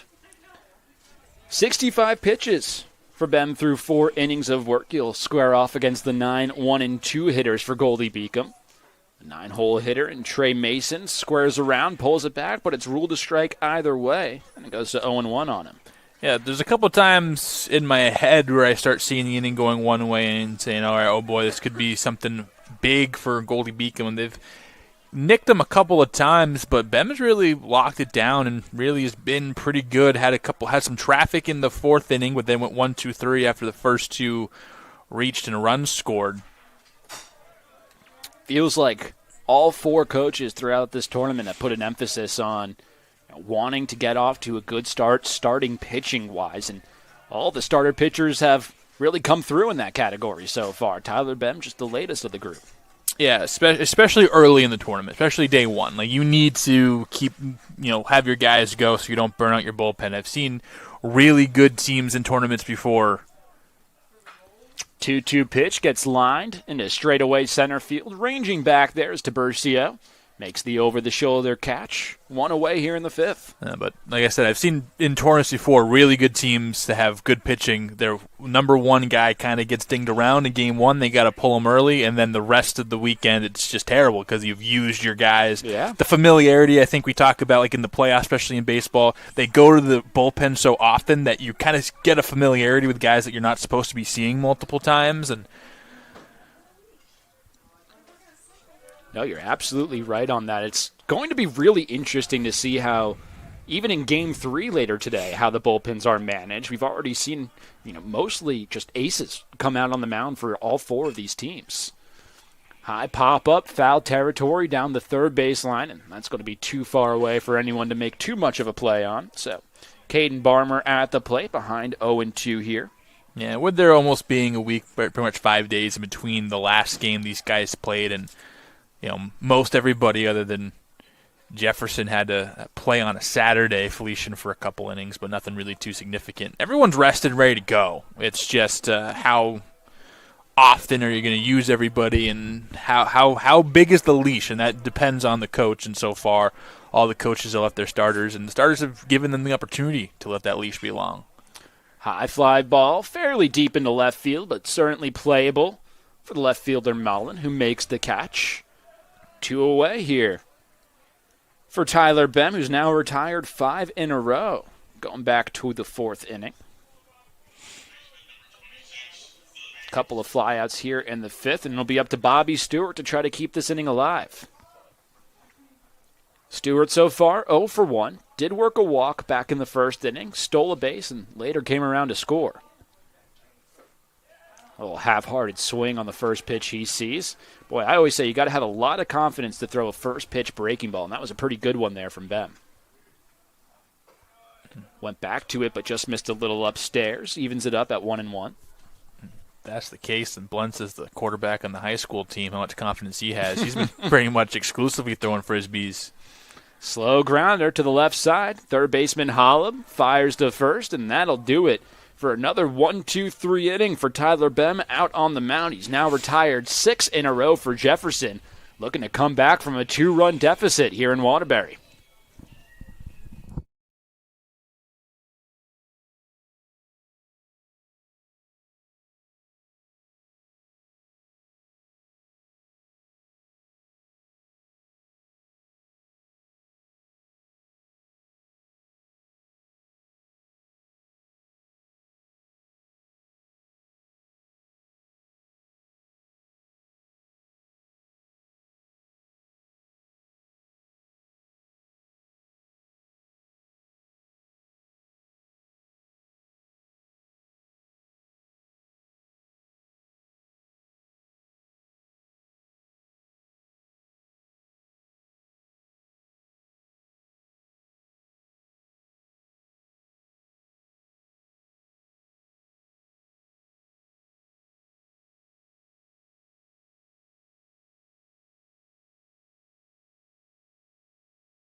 We move to the 6th here in Waterbury. Somewhat of a quick game so far. It's been mostly a pitcher's duel between 2 of the best in the entire CACC. And Connor Blentz is back out there on the mound trying to just do more of what he's done already in this one.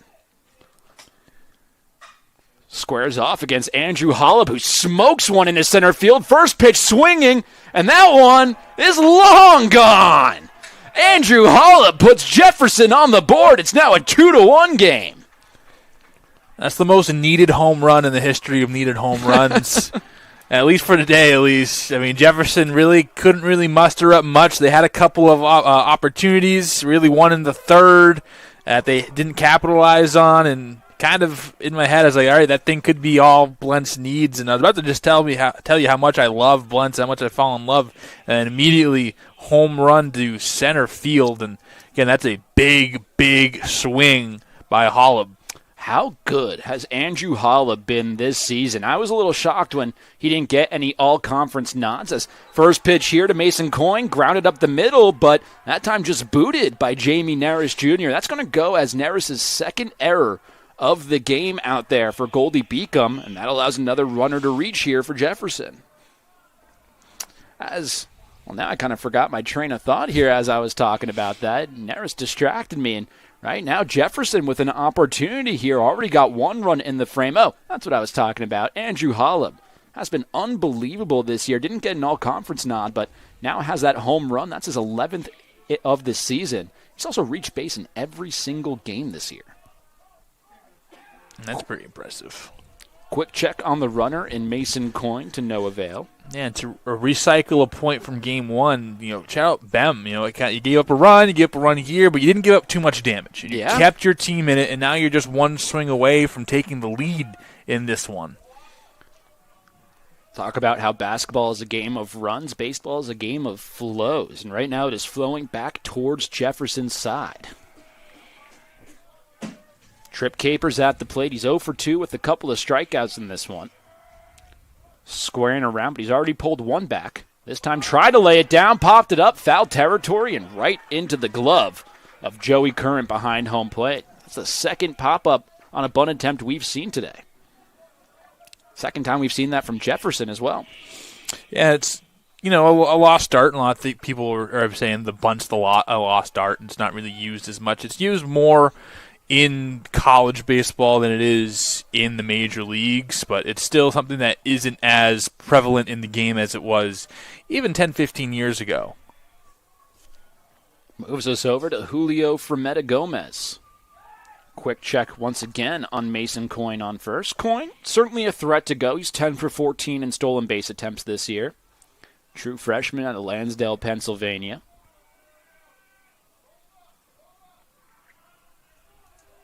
Fremeta Gomez at the plate. Line drive on the first pitch he sees, but that's well fouled down the left field line. Count goes to 0-1 on him. The Jefferson catcher, he's 0 for 1 today.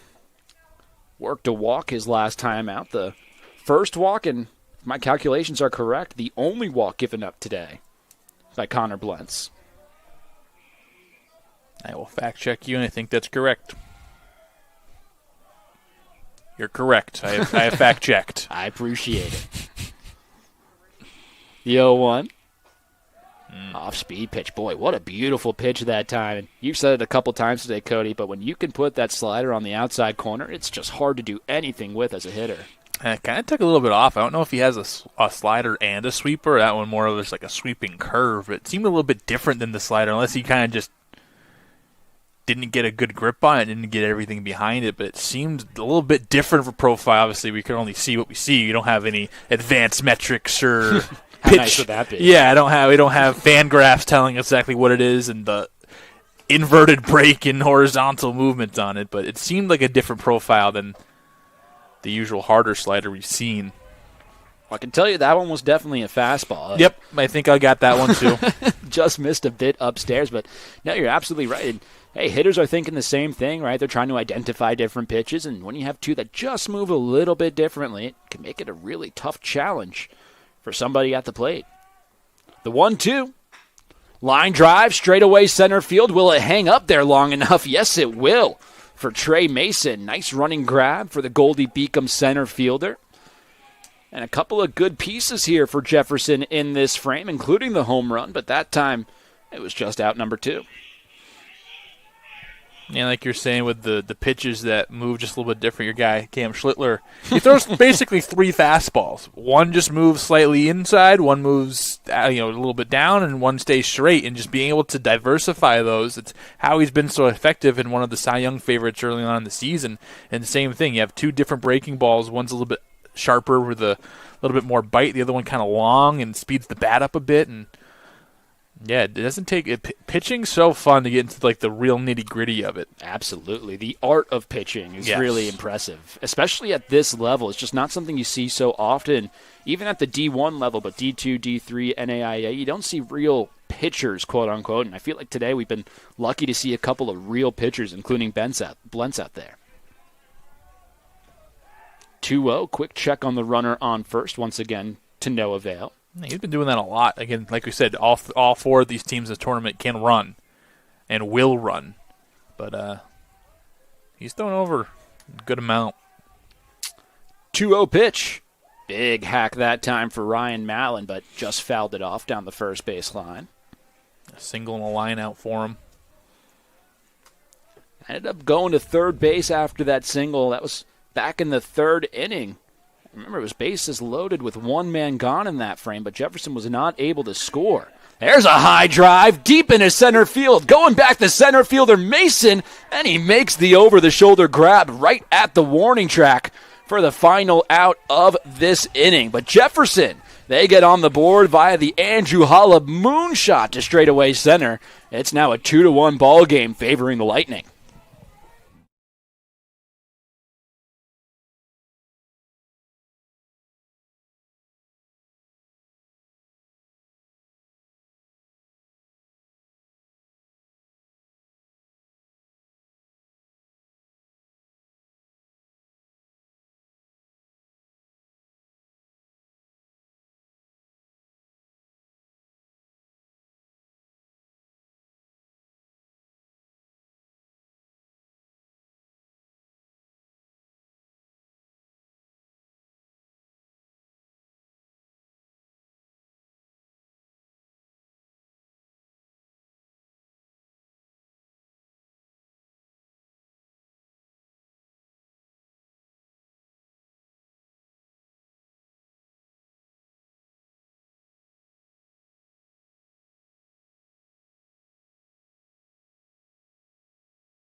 Bottom of the sixth inning here in Waterbury, and what has been a really fun Game 2 of this second round in the CACC tournament.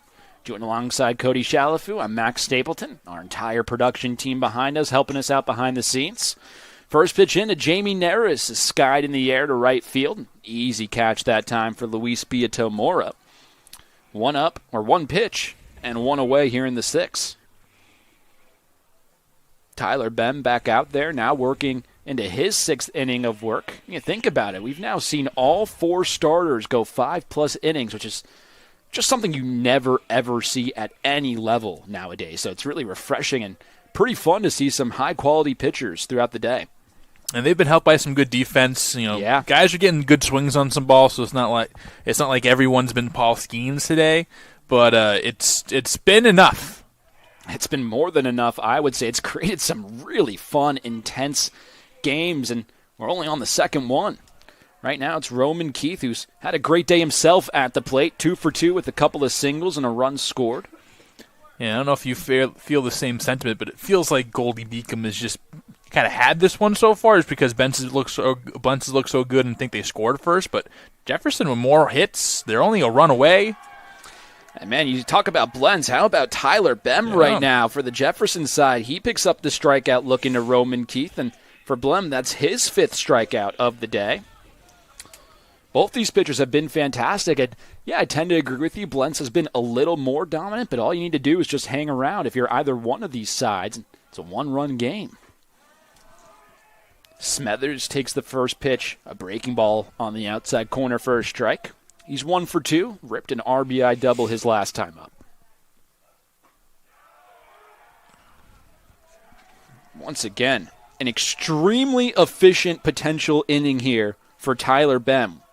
1, 2, 3, 4, 5, 6, 7. This is the 8th pitch of the inning, and it just misses outside.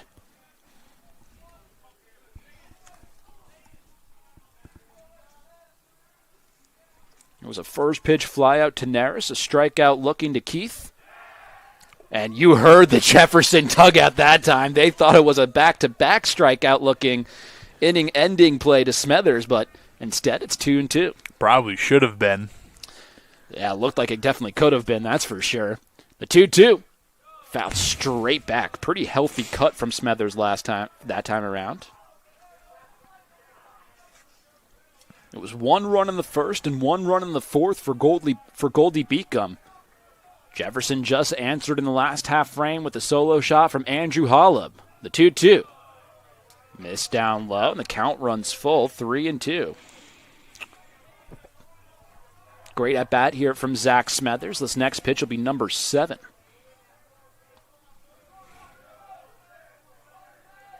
The payoff.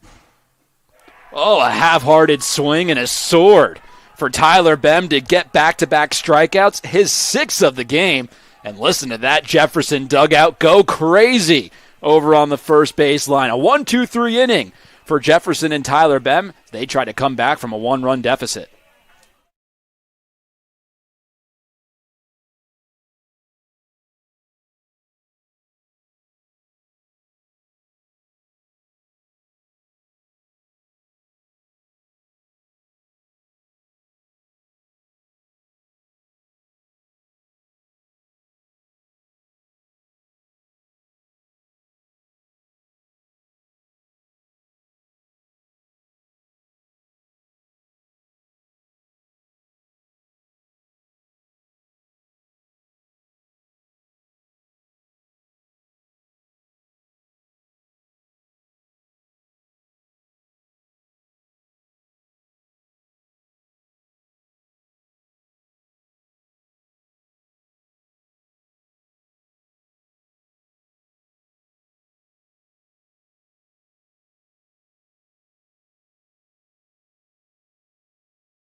Connor Blunt's back out there, moving into his 7th inning of work. Now the 7th inning in general of this game. How about the outing he has had? He's given up 1 run on 5 base hits. He has, trying to look through my book here, he's only walked 1 and he struck out 4 throughout the course of this game. So really impressive stuff for what I believe is safe to say the ace for this Goldey-Beacom staff. Meanwhile, it's the 9-hole hitter, Jordan Tiburcio, back up at the plate. He's 1 for 2. Hit a bunt single back in the 3rd. Takes a strike on the outside corner, 1-1. Yeah, Blunt has looked really, really, really good, and despite, other than just one pretty bad pitch, and probably not even a bad pitch, just a better hit. There's a pretty good hit from the 9-hole hitter. Tiburcio off the glove of Williams into left field. Should be extra bases. He's going for 2. The throw is well late.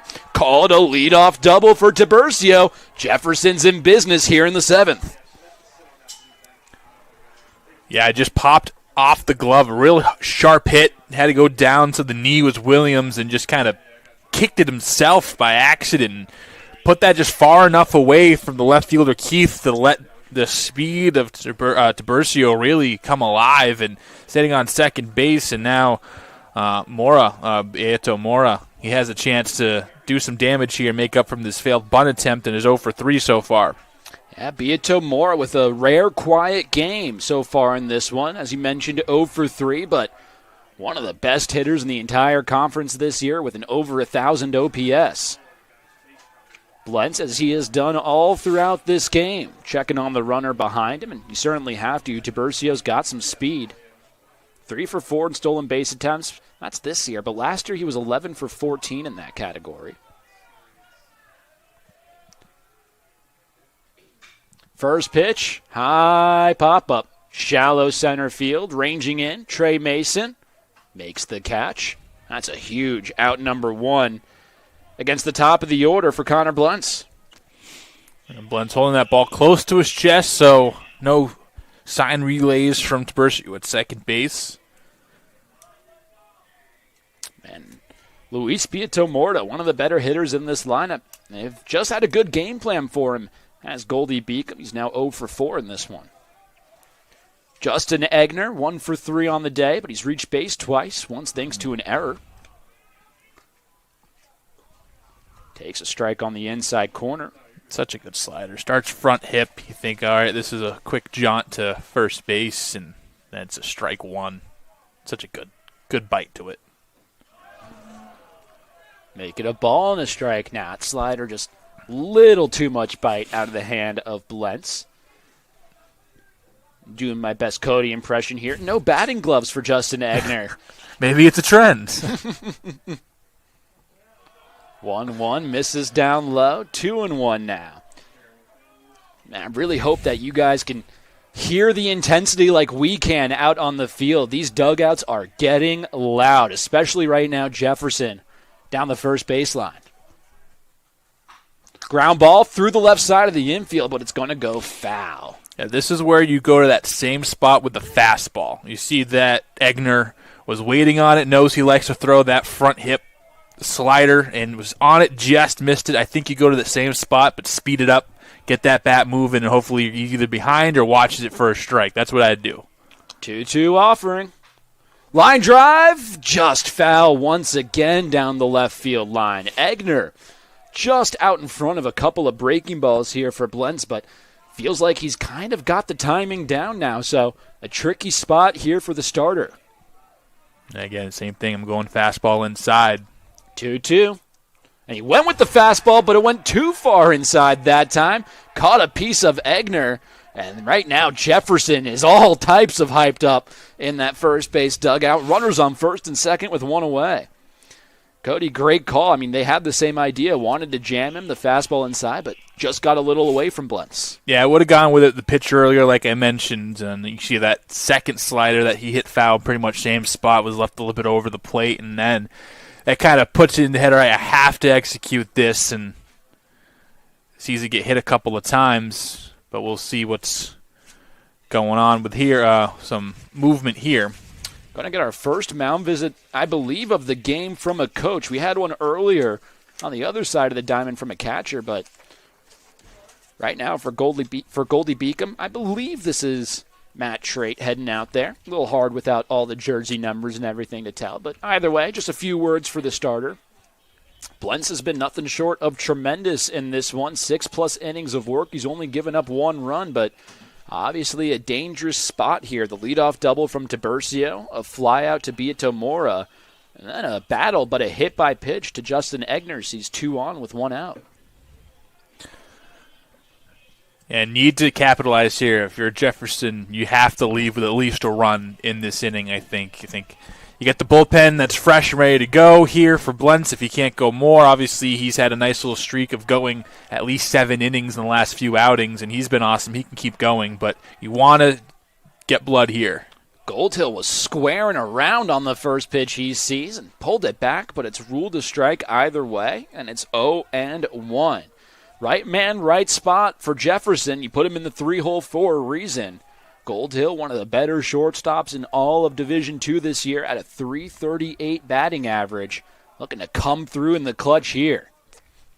The 0-1. Just off the outside corner. Nice stop behind the plate by Joey Current defensively. Evens it up at 1 ball and 1 strike. Goldhill, he's 1 for 3 in this one. Already extended his hit streak into 7 games. Off the outside corner. Stone cold take that time. And it's a 2-1 count. And I think after coming in inside and plunking the batter before, kind of puts you in your head, and you know there's not really many more bases to give up. So it kind of takes away that inside pitch potentially for Blentz here, and we've seen him go all outside. And I'll tell you what, you don't want to give up ball 4 here to Goldhill because it's Andrew Hollab on deck who just hit that moonshot of a home run for the only run for Jefferson an inning ago. The 3-1.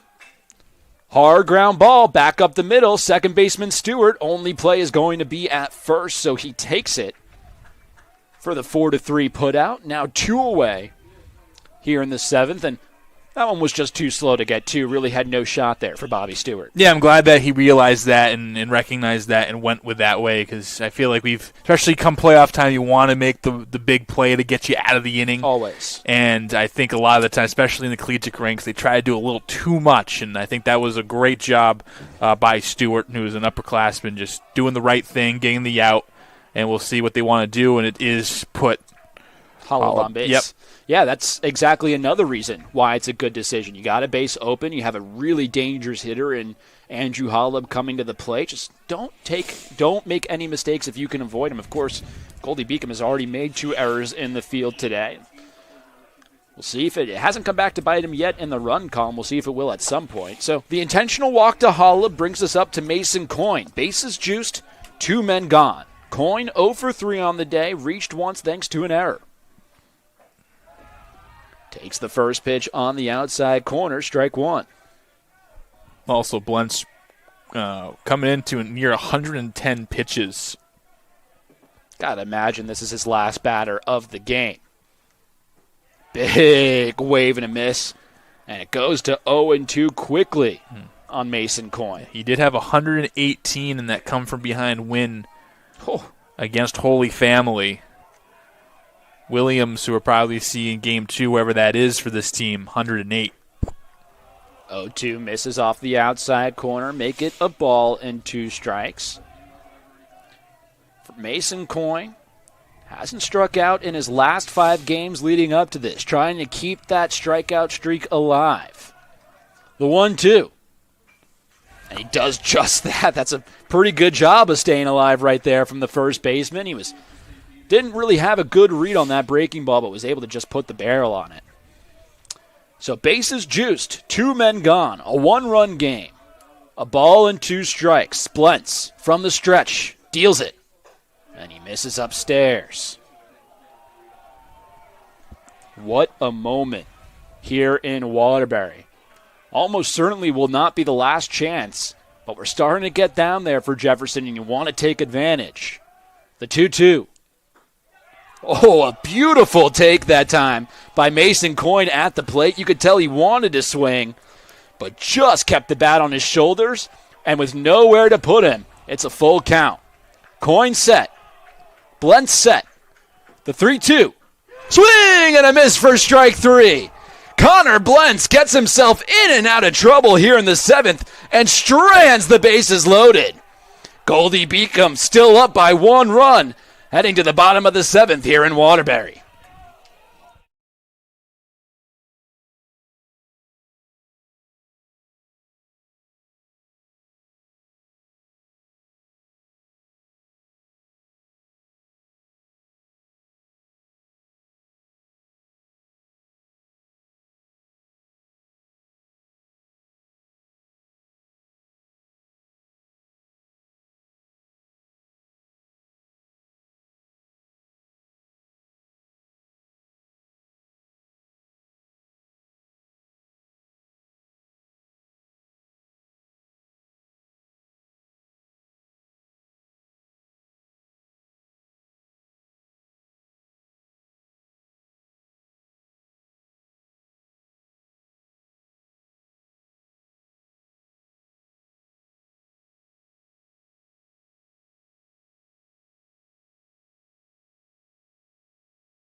I'm still getting over the excitement of the last half frame, and we're already back into action here in Waterbury. Still a 2-1 game, and still Tyler Bem out on the mound for Jefferson. Boy, he has been fantastic ever since the 4th inning. He has now retired 9 in a row and facing off against Jake Macy to open up this 7th inning of work. Yeah, big feeling telling me that Goldey-Beacom can come around out of this inning with a run or two. Again, you saw the electricity coming out of the Lightning's dugout, no pun intended there, after the strikeout with the bases loaded. It can fire the entire team up, not only your defense and your pitching and to settle down, but gets the offense going. They've kind of, pecked a little bit here at Bem, and I think they left a little bit on the bone. And I have a feeling that they could have a pretty big inning. Dude, a big strikeout that time for Tyler Bem. That was beautifully done. Good morning, afternoon, and night to Jake Macy. 3 pitches, and he has to go back down to the dugout with his head down. 7th strikeout of the game for Tyler Bem, and now 3 in a row going back to the last half frame. Yeah, not sure if that was planned or not, but you did see Fermetta Gomez kind of take a step out, and then the ball came back over the plate. I don't know if that was, hey, throw this one in the other batter's box, or it just missed. And then Macy saw the move and said this is going to be in Narnia, and then ended up coming right over the middle and froze him. We're going to call that a catcher knowing his pitcher and the good chemistry between battery mates there. Soft ground ball back up the middle. Nice diving stop by Goldhill, the shortstop. The throw to first in time. That's a tough play made to look easy by the Jefferson shortstop, Alexi Goldhill. Yeah, and to piggyback off my point about the Goldey-Beacom offense potentially having, how important is it for Jefferson to throw up a 0? Yeah, extremely. How important that is, and kind of just bullying myself into a corner here with the takes. But that would be incredibly impressive and much needed, I think, and really settle and, like you said, get the flow back onto their side. Now you talk about right now in the NBA playoffs how often defense turns into offense, and in baseball that remains true. Defense can certainly turn into offense, but Tyler Bem right now, hard to say that he's settled into this game because he's only given up 2 runs. He's just been good throughout. Yeah. That time, another high fly ball straightaway center field, and this should be another uber-efficient inning for Tyler Bem. As it is, he has now retired 12 in a row through 7 innings of work, and there's a good chance he comes back out for the 8th. Jefferson trying to make up a run here in Waterbury.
We move to the 8th inning here in round 2, game 2 of the CACC Conference Tournament.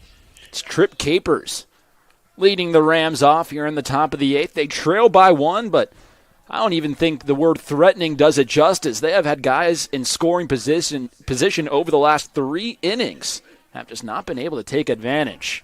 They got the 1 home run thanks to Andrew Hollab for their lone run of the game, but once again, it's Connor Blentz who, that was his 110th pitch of the outing, back out there for now his 8th inning of work. Yeah, it's empty the tank time here. Postseason baseball. It doesn't get much better than this. Little check swing that time ended up going off the barrel of Trip Capers, so that's going to be strike number 2 on him. And we mentioned it in the break. No one wants to play again. Yeah. The team wants to finish this up, go back to the hotel, and be able to chill out.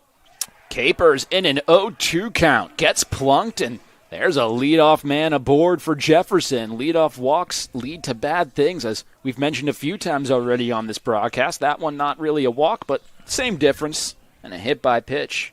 And we'll see how large the leash is here. Obviously, it's not next batter to reach, as they're going to let Blentz continue out there at the bottom of the lineup going. This next pitch will be number 114 of his outing. No. 113, I should say, excuse me. Pretty unbelievable stuff that you really just don't see in modern-day baseball too often. You see it a little more often at non-major league levels, non-affiliated levels, but you got to take these performances for what they are, and these are special by both Connor Blentz and Tyler Bem today. I think a kid in the D1 College World Series had like 140 pitch outing, something like that last year. I think one of the Arkansas kids had like 130 pitches. Like they wormed the ground out there. That is crazy. If you did that in a major league game, they'd arrest you for negligence. It's Julio Gomez at the plate. He's 0 for 2 with a walk. Takes strike one. Just at the top corner of the strike zone, 1-1. Gomez grew up in Freeport, New York, looking to extend his 7-game hit streak. Likely the last opportunity he'll get in this one to do so. Squares around, gets the bunt down, but it goes right back to the pitcher. Blentz fires to first, but that might be an understatement as he fires it all the way into right field. They're going to stop the runners over at third. That's going to be a 2-base error on the pitcher. Connor Blentz not helping himself out right there. Great job, by the way, in right field by Caden Barmer, who was backing up the play the entire way, because if he didn't, this would be a tie game right now. Yeah, that's just incredibly executed. And I think one thing that goes to the bunting, and they think, hey, it's a lost art, why ever do it? You know, you can't get a home run on a bunt. But just making the pitcher move, and you're kind of set into a groove, and you know he's thrown 1,000 pitches so far today, and getting to move and make that, you know, basically daring him to be perfect today. And he just had that one, you know, ball high. I mean, he's been pretty close to it throughout the course of the day, but as you mentioned, PFPs come into play all the time, and whenever you make a pitcher have to move, it's never a guaranteed thing. That time, Connor Blentz just airmailed that one to first base, and all of a sudden, Jefferson, not just in a good spot to tie it with any type of fly ball, but any type of base hit likely gives them the lead. And it looks like they're going to keep Blentz out there right now, which is pretty unbelievable. Well over 110 pitches into this game. Runners on second and third, nobody gone, and they're sticking with their guy. Man, this could be this could be a ballsy move here, letting them go. I mean, we're on the fourth time through the order. This is something that you really just don't see ever. I mean, this could be the decision of the century, or this could be Grady Little 2.0. You know, do you let Pedro go out there? Left side of the infield is in. The right side of the infield is not, which is another thing I don't think I've ever seen before in my life. It's a righty-on-lefty matchup with Ryan Mallon at the plate. 1 ball, no strikes. Mallon 1 for 3 today. And it's a line drive in his center field. This should at least score a run. It's going to split the outfielders and should be extra bases. 1 run scores. They're sending another to the plate. Here comes the throw. It's not in time. Jefferson takes a 3-2 lead. Ryan Mallon with an RBI double. And they finally get to Colin Blentz, and it took them till the 8th.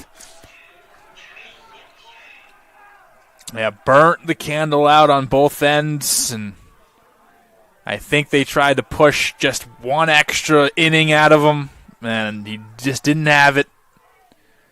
And this could be the day. We've seen Kevin Dillon warming up, number 29, and this looks like to be the day. And an extraordinary performance by Blentz could end up being the downfall of Goldey-Beacom.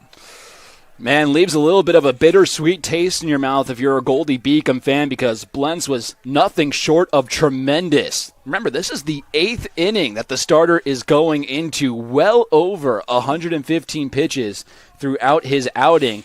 I was at 117 before that last at-bat. So we'll give you all the final numbers in just a little bit. But a new pitcher coming into the game for Goldey-Beacom, now trailing 3-2.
New pitcher stepping up to the mound for the Goldey-Beacom Lightning. It's the 6'2", 220-pound senior right-hander out of Mount Bethel, Pennsylvania, Kevin Dillon, back on the bump. Dillon making his 16th appearance this year. He's got a 6.30 ERA and a 1.85 whip. 0-2 this year with 7 saves through exactly 20 innings of work. Doesn't get much more difficult than this, however. Squares around, does the batter, and Jordan Tiburcio, but he pulls it back, and it's ball 1. Runner on second, nobody gone here in the 8th inning. Jefferson, with all the momentum on their side, had just taken a 3-2 lead. See what Dillon has. Again, some iffy numbers. Rev, as a reliever, that could just be like one outing that kind of went awry. 7 saves, so he's been... Tiburcio gets the bunt down. Could this be another bunt single? He dives in, and he's in there. Make it the second bunt single of the game for Jordan Tiburcio. His 3rd base hit of this one, and Jefferson is still rolling with the momentum. Runners on the corners, and nobody gone. 4 straight have reached hit-by-pitch error, then the 2-run double, a single on the bunt that gets the boys fired up. It's either a hit that on the bunt that gets the boys fired up. It's either a hit that goes like 4 feet or a hit that goes like 7,000 feet. Yeah. The two biggest. No kidding. From the second round on in the CACC championships. So it's not a must-win game for either one of these teams, but very close to it. Boy, maybe a planned pickoff move over to third base that time. I mean, after the mound visit, seemed pretty... Like he got a note that time to Kevin Dillon from the dugout to check on the runner over there. Yeah, double barrel action working. Could just be a stall tactic here. Looks like Dillon's just struggling a bit with the control. Yeah, you see him kicking the mound. Remember talking to Borgman after the game 1, he said that when he came into the game, he kind of had trouble finding the footing, especially in probably how a little bit more pristine the dugout or the bullpen mounds are. So it could be something here. It's a 4-pitch walk to Beato Mora right now. First walk of the game given up by Dillon. Now, Dillon does need to stay in the game no matter what for one more batter. You got to go through the 3-batter minimum. But wouldn't be surprised if it's a short outing given how the stakes of this game, number 1. Just Kevin Dillon, he just seems to have struggled a little bit here in the 8th. Bases loaded, nobody gone. That first pitch in to Justin Egner. Misses off the outside corner, 1-0. Egner in this game, one for 3. Reached base 3 times, however. An error, a hit by pitch, and a single. And another thing to note with no outs, bases loaded, if you're in the 3rd or 4th inning, this is double play depth, and you go for 2, concede the run. But this late in the ball game, you only have 6 more outs to play with. You're going for home, and you're trying to keep this one a 1-run game. Boy, not sure where that last one missed. Must have been a bit upstairs. I'm sure Kevin Dillon must feel the same way. It's a 2-1 count now. But the second-team all-conference player. Egner swings, pops it up. Should be playable, but a tough play for the first baseman. Ranging back and just can't make the catch over his shoulder is Jake Macy. Would have been a fantastic play had he made it, but instead, Justin Egner will just stay alive. It would have been the much-needed out, something that just doesn't move the runners. You know, depending, maybe they try to test and see if, hey, let's see, the first baseman ranging back has to turn around and make a good throw. Maybe you test that, probably not, with just no outs in the inning. But that would have been a nice out. Huge pitch, 2-2. High line drive, deep into left field. Ranging back is the left fielder, Keith, and he does make the catch. All 3 runners are going to tag up from their respective bases, so everybody moves up 90 feet. Called a sacrifice fly and an RBI for Justin Egner. It's now a 4-2 Jefferson lead. Yeah, get the ball elevated. Give him get a run on the board and increase this lead to 2. And now you have 2 and scoring. Great base running. Obviously, it wasn't that deep, but Tiburcio, you know how fast he is. Maybe try to bait a throw in, and then Beto Mora kind of snuck in behind the play and is able to get into second base, and the tag just a little late. It's now Alexi Goldhill in the right-handed batter's box. Takes ball 1. Goldhill, he's 1 for 4. Reached on an infield single in the 3rd, but otherwise a flyout and a couple of groundouts. And the good part of the lineup is your 3, 4, 5 here. Heart of the order in the biggest spot of the game. Trying to just add on insurance runs. And we saw that in Game 1, how important those extra couple of insurance runs ended up being for Wilmington, because Felician posted a pretty hefty 9th-inning comeback, just came up 1 run short. We'll see if Jefferson can try to add on here. The 1-1. Ground ball to the left side, fielded on the backhand by the third baseman, Williams. The throw to home goes right through the wickets of Joey Current, the catcher. 1 run comes home and scores. The runner on first goes up to second base. Oh, no, it's now a 5-2 ball game. And that one just right through the legs of Current. Believe it's going to be either an E5 or an E2. Yeah, I think that's E5. And the one thing I liked with the play is Williams scooped it and didn't look rushed. You know, said, hey, I have plenty of time to make this throw, and just buffed it. And that's all you can really say. Just threw it too low. Couldn't get help by the catcher. If the throw would have been there well in time, he could have probably lollipopped it in and still made the play. But what started off as pretty encouraging ends up a 4-run spot. Here's a ground ball up the middle. Second baseman Stewart goes the short way to third. Nicely played by Williams to field it on a hop. Ultimately run the runner down. That was Goldhill over on second base who gets tagged out. Another run does come home to score. That was Luis Beatomora. So all of a sudden now, this is a 5-run inning for Jefferson. It's now a 6-2 game.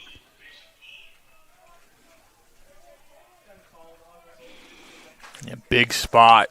Thomas Jefferson University just had a couple moments earlier, but they've, like you mentioned, they've had traffic on the base paths. This time a ground ball here should be easy. They go the short way, does Jamie Neris Jr., and that will do it for a very long inning for Jefferson as they total 5 runs in the frame. They get 2 errors to help them out, only on 2 base hits, believe it or not. And all of a sudden here, it's a 6-2 ball game favoring the Rams.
All of a sudden now, trailing by 4 runs are the Lightning, and they're down to their final 6 outs in this ball game. It'll be the 9, 1, and 2 hitters here in the bottom of the 8th, and Tyler Bem still out there for Jefferson, tossing a gem right now, trying to keep the score right where it's at. Yeah, Bem coming in here at around 100 pitches. Is he going to experience that same fatigue that Blentz did? Blentz came in with about 100 pitches thrown. We've seen Blentz now experience the late game fatigue. We've seen Fleming experience the late game fatigue. So we've seen kind of both sides of the coin here, where over on Felician's side in Game 1, Max Weber stayed in the game, really settled down nicely. Meanwhile, Fleming probably left in a little too long, and there's an argument that Blentz was as well. See if that ends up being the same case or a different case here for Tyler Bem, who's 2-2 right now to the 9-hole hitter Trey Mason. And even Weber, he went 6 2/3 and ended up giving up a couple of base runners, and then those runs came across the score. It's a big strikeout for Tyler Bem to try to reverse that trend. However, his 8th of the ball game. And by the way, his 5th looking. Yeah, he's been extremely impressive. Again, just 4 hits, 2 runs, 2 earned, 2 walks. The 8 strikeouts, a lot of those coming in the last couple of innings here. Ooh, curveball looked like it might have been strike 1 instead, just a bit upstairs to Caden Barmer. Count goes to 1-0 on him. Barmer, he's 0 for 2, but did reach once on a walk. Quickly ahead in the count, 2-0 here to the right-hander. At least according to my count here, this will be pitch number 106 coming up next for Tyler Bem. So both starters laying it all on the line here in the postseason. Tyler Bem now behind in the count 3-0, and this is where the real test starts, so to speak, for Bem. This is the leadoff hitter. You got the heart of the order in Bobby Stewart, Jamie Naris, and Roman Keith, all waiting. And also Blent's line officially done. He goes 7+, 7 hits, 4 runs, 2 earned, 2 walks, 5 Ks on 117 pitches. Boy, 2 earned, 4 runs, and that's on 4 errors as a team for Goldey-Beacom. Could have been a lot worse. That one's ball 4, given up to Caden Barmer. Only the 3rd walk given up today by Tyler Bem, but with 1 away, it's a man on first, and Bobby Stewart's back up to the plate. First one in 5 innings as well. It was actually Barmer in the 3rd who drew the last walk, so that was quite some time ago.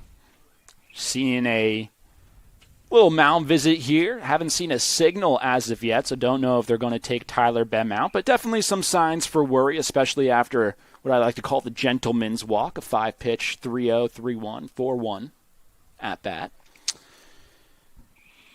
Yes. Be interesting to see if no signal was made, and just going to be a mound visit to try to calm down Tyler Bem rather than take him out of the game. Could this be Grady Little 3.0? Yeah.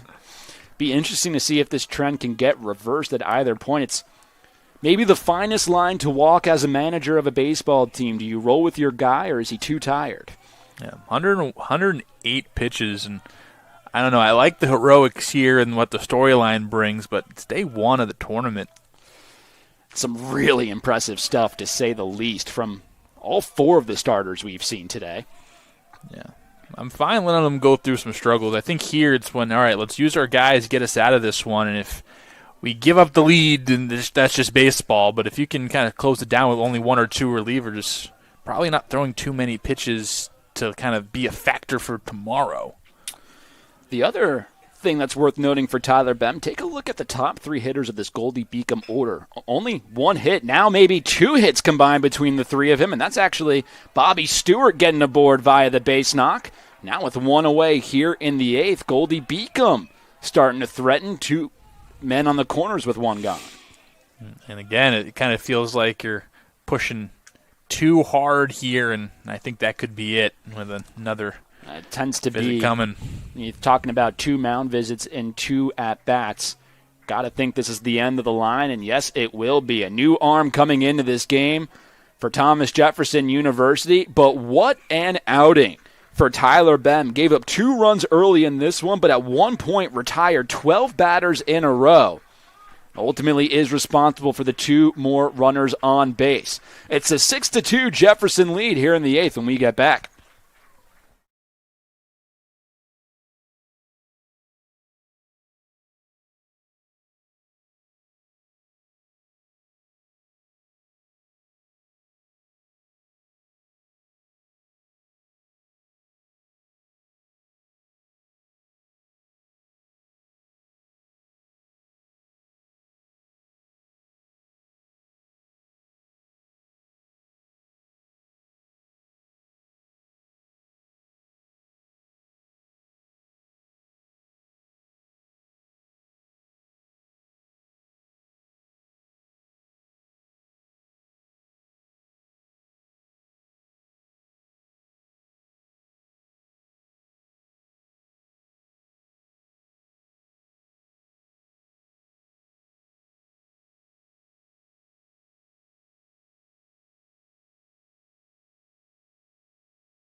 New pitcher stepping up to the mound for Jefferson in a big spot. It's the 5'11", 180-pound right-hander out of Glen Burnie, Maryland. Aiden Barber making his 19th appearance of the year. Really good numbers for Barber on the season. He's 1-2 with a 2.45 ERA and a 1.5 on the dot whip. First pitch comes in to Jamie Neris Jr. for a strike, 0-1. Barber on the year, 22 walks to 33 strikeouts and 29 1/3 innings of work. It's their elite bullpen role, bullpen guy, and hoping maybe get this out, the next one, and maybe 3 more. Ground ball softly hit to the left side, but it finds some grass and into left field for a base hit.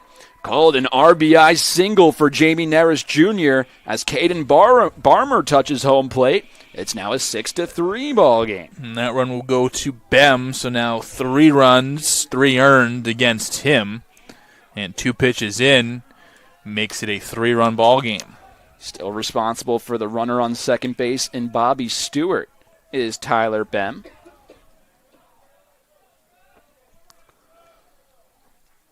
Once again, another starter giving up a run in one of the late innings of these early second-round games. 6-3 ball game in favor of Jefferson, who for most of this game trailed by 1 or 2 runs.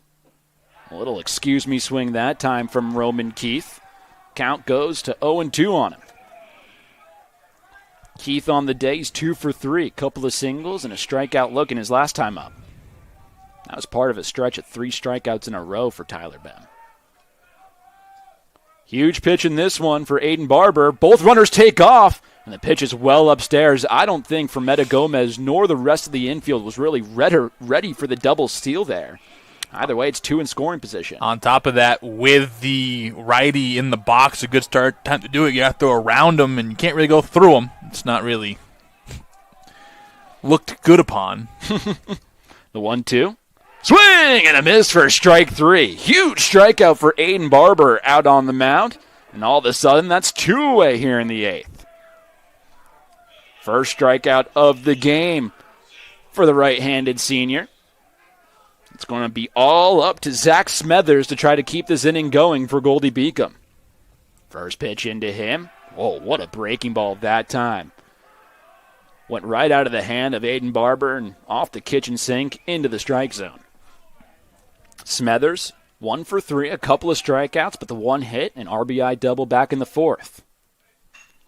And he hits one hard over to the right field side. This time around, it's going to get past the right fielder, go all the way to the wall for extra bases. 1 run scores. 2 runs will score. It's a 2-run double for Zach Smithers, and it's a 1-run ball game, 6-5.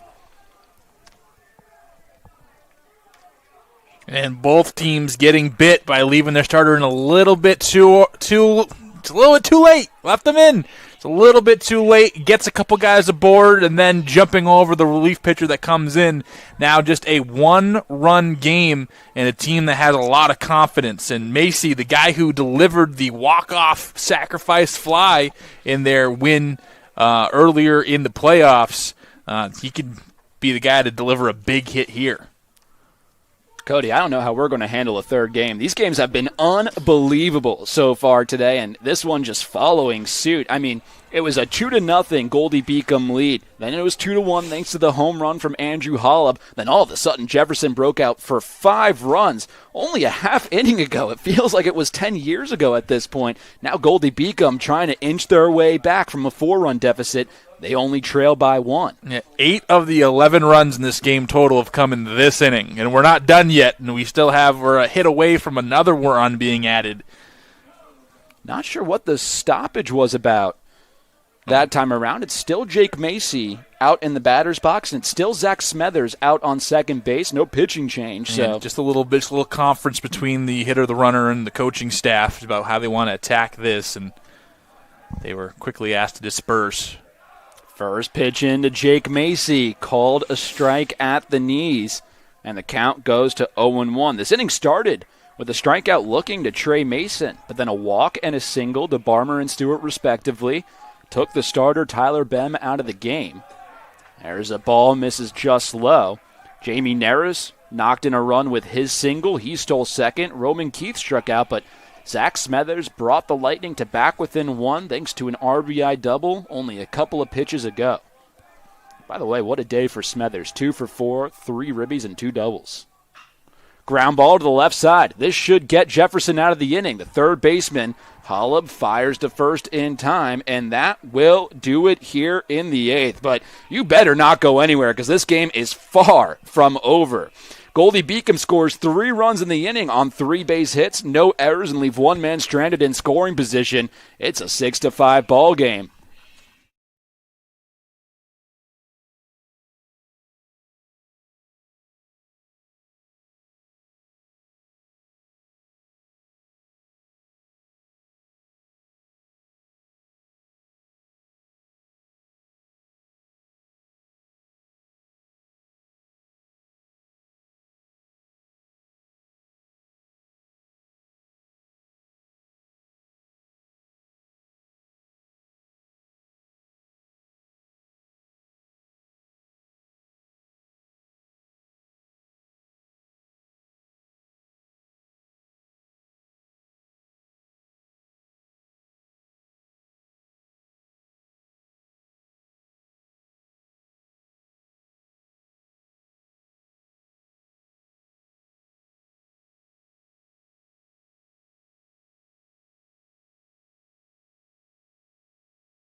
Jefferson looking to add on to their 1-run lead here in the top half of the 9th inning. Winner of this game gets to move on to play Wilmington tomorrow afternoon. Meanwhile, the loser, well, they have to play an elimination game only about 45 minutes after this one ends. So, got a lot more baseball in store tonight. A lot to be decided over the next 6 outs of this ball game. We'll see where it takes us. Still Kevin Dillon in there on the mound, and his first pitch into Trip Capers, who led off the last inning, and their first strike.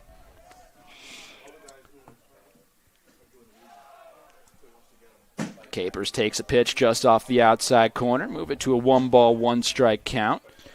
And a ferocious comeback attempt. Short for right now, but if this game stays a one-run game, that 4 on that scoreboard next to the errors for Goldey-Beacom, that looks 7 times larger than it does. That's going to engulf the whole scoreboard. You're not kidding. And if I'm Tom Riley, 9th-year head coach for Goldey-Beacom College, that's what I'm harping on in the post-game conference. 4 errors in a postseason game and in a one-run game. I mean, that's going to sting. It might not have to, depending on how it goes out the rest of the game, though. That's a pretty good start for Kevin Dillon as he gets the strikeout look in. For Dillon, his first strikeout of this game. And Capers, he strikes out for the 3rd time today at the plate. He's now 0 for 4. Softball has entered the fray. You have a softball game going on to our left. You got Little League Baseball going on in right center.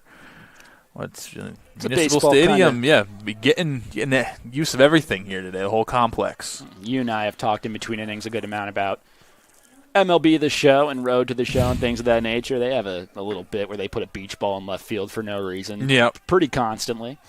It's like, brother, I want to play the game. Can we not? San Diego Studios, I know where you live. Interesting little stoppage here. Julio Fermetta Gomez seeming to have some issues with the dirt in the right-handed batter's box, which we've also talked about in between innings, and we're expecting this field to get a little bit beat up as this game or this tournament goes along. 6 games in 3 days, possibly 7. It's a lot of baseball. First pitch misses to Fermetta Gomez, and the count goes to 1-0 on him. Jefferson catcher today, he's 0 for 3, but he's reached twice, once on an error, the other on a walk. Later came around to score thanks to the E1 on Connor Blentz.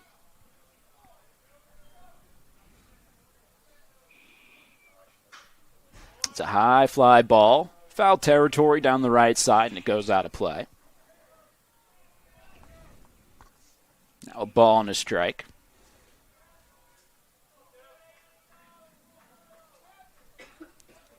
Fermetta Gomez, still no base hits on the day today, so still looking to extend that 7-game hitting streak. Now we have an errant baseball from the Little League game making its way into right field, so that caused a quick stoppage. San Diego Studios, I know where you live.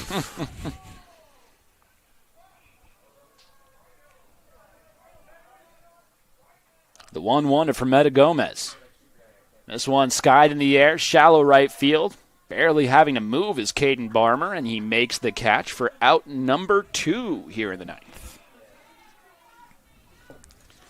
What a job relief-wise on the other side of the diamond by Aiden Barber. Came into a pretty tough situation, did give up a couple of RBIs, but ultimately could have been a lot worse and kept his team in the lead.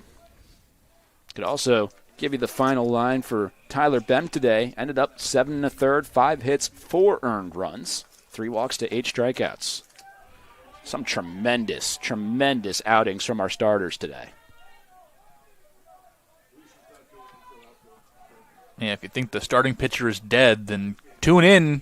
Yeah, no kidding. To this tournament.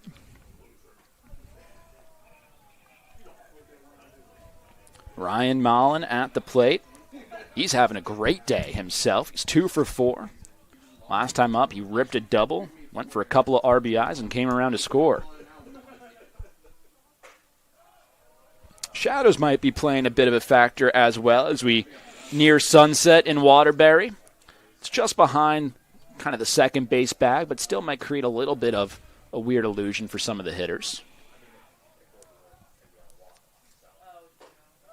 2-1 misses upstairs. Now 3 balls and a strike. Kevin Dillon. So close to getting through a 1-2-3 inning, which is exactly what the doctor ordered for Goldey-Beacom and company, but has to come back from a 3-1 count here. The offering. Fouled straight back, and it goes to 3-2. 1 strike away, getting out of this inning clean. I think that would help a lot. Trying to get that offense right back to the plate. Bottom of the order due up for Goldey-Beacom, though. 7-8-9. Oh, a tough take on a 3-2 pitch by Ryan Mountain. Ends up being a good one. Works the walk. Second walk given up of this game by Kevin Dillon. And with two aboard, two out, I should say. Jefferson gets a man aboard. It's now up to the 9-hole hitter, Jordan Tiburcio, to try to keep this inning alive. What a day Jordan Tiburcio has had. 3 base hits in this one. He's 3 for 4. 2 of them have gone a combined 12 feet. Hey, they look the same on the scorecard. 2 bunt singles, a run scored, but he also has a double to mix in there. For Tiburcio, he tends to be a bit of a streaky hitter. That is the case today. He's had 3 multi-hit games this season, and coming into this game, he's only had 15 hits. Pops that one up, and it finds some grass in fair territory in between the 3 fielders right over there. Barmer, Stewart, and Macy. None of them could get to it, and Jordan Tiburcio has his 4th base hit of this game.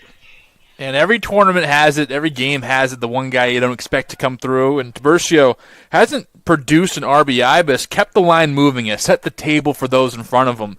And it's been a real pleasure to watch. And, again, he's been doing it creatively. He had a double that went right down the line. He had actually kicked off a glove. He has that bloop single, a couple of bunts, one they pushed towards second base, the other one they just dropped perfectly down here. He's done it so many different ways. It's been fun to watch, and every tournament has that kind of performance. Wow, looks like that's going to do it for Kevin Dillon here today. At least I think so. Haven't seen a signal officially, but looking over towards the bullpen down the left field line, there's a few people waiting to come out of that pen. Only 1 out away from getting out of this inning right now is Kevin Dillon. And, yeah, it looks like he will come out of this game. So it's going to be up to a new arm to try to get the final out here for Goldey-Beacom, trying to keep it at a 1-run deficit.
New man stepping up to the mound for Goldey-Beacom University. It's the 5'11" right-handed senior out of Mechanicsburg, Pennsylvania, Nate Miller, making his 12th appearance of the year. 6.62 ERA. He also has 8 starts on this season, so really one of the starters kind of moving over to the bullpen role for the postseason. We'll see if he can get the final out, or what could be the final out of the game for Goldey-Beacom in the field. Right now it's the Luis Beato Morta at the plate. He's 0 for 4 with a walk and a strikeout today. Yeah, I think the reason you maybe go this change here in this spot is because this would have been the second time that Beatomora would have faced Yeah. Dylan. So maybe just trying to get a fresh arm out there just to make sure you win this at-bat. Very important. Behind in the count, 2-0. Make it 3-0 now. And it looked like that time Nate Miller just tripped as he was kind of coming off the mound. You can see him out on the mound right now trying to adjust the footing a little bit. Now a 3-ball, no-strike count. Can't imagine there will be a swing here from Beatomora.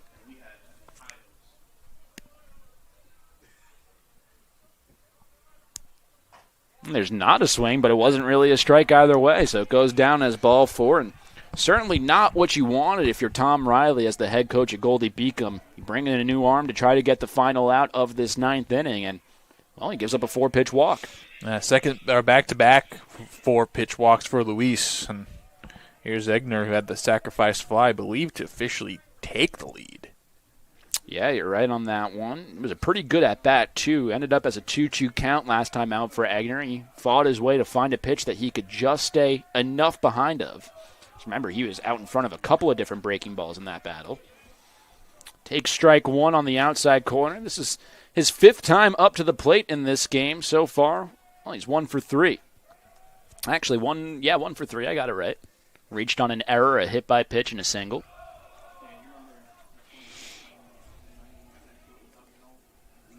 Runner on first base, that's Beatomora. The runner on second base, that's Tiburcio. And the runner on third, Ryan Mullen. 2 away here in the 9th. 1-1 offering. Line drive into left field. If it's fair, it's an extra couple of runs, but it's foul.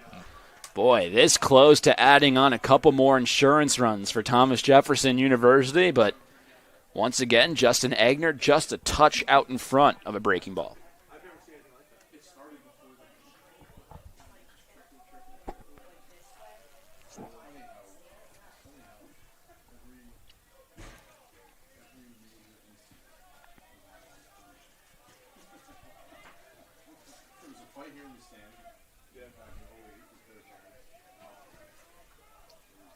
1-2 pitch. Swing and a miss for strike 3, and that will do it here in the top of the 9th. Great job by Nate Miller to come into a jam, bases loaded, and get out of it without giving up a run. Now it's Goldey-Beacom's turn, down to their final 3 outs, trailing by a run, looking for last licks.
New pitcher stepping up to the mound, trying to close this game out for Jefferson. It's the 6', 185-pound right-handed senior out of Lancaster, Pennsylvania, Ryan Fraley, looking to pick up his 2nd save of the season. So far this year, in 10 appearances, he's 1-0 with a 5.23 ERA this year, and he'll go up against the 7, 8, and 9 hole hitters. Down to their final 3 outs are Goldey-Beacom, but the moment deserves a little more anticipation as we have some pitch comm issues. So, Fermetta Gomez is going to get a new wristband / earpiece down there. In a 1-run game, you got a guy who has a whip over 2, more walks than strikeouts, only tossed 10 innings. Doesn't have to save like you mentioned, but it's been a journey for him through his 10 appearances. And batting average of .318, so it's not just the walks only. Had a little bit of a down year, did Orion Fraley, compared to last season with Jefferson. He made 4 starts last year and had a 4.22 ERA, went 3-1 over that span, and also tripled his inning load.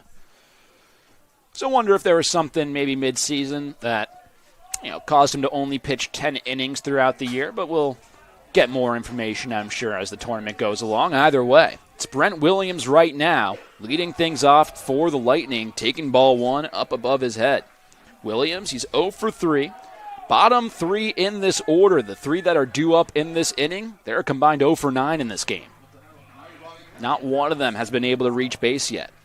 Yeah, Fraley didn't make his season debut until after April, so it might have been recovering for something potentially. Don't want to speculate on things like that, but that's just what the tea leaves kind of read. And he did get into 2 of the 3 Chestnut Hill postseason games from earlier last week. Clearly a trusted pitcher amongst this group. It's now a 2-2 count. 2-2 count, I should say. Either way, a huge pitch when deciding the course of this game coming up.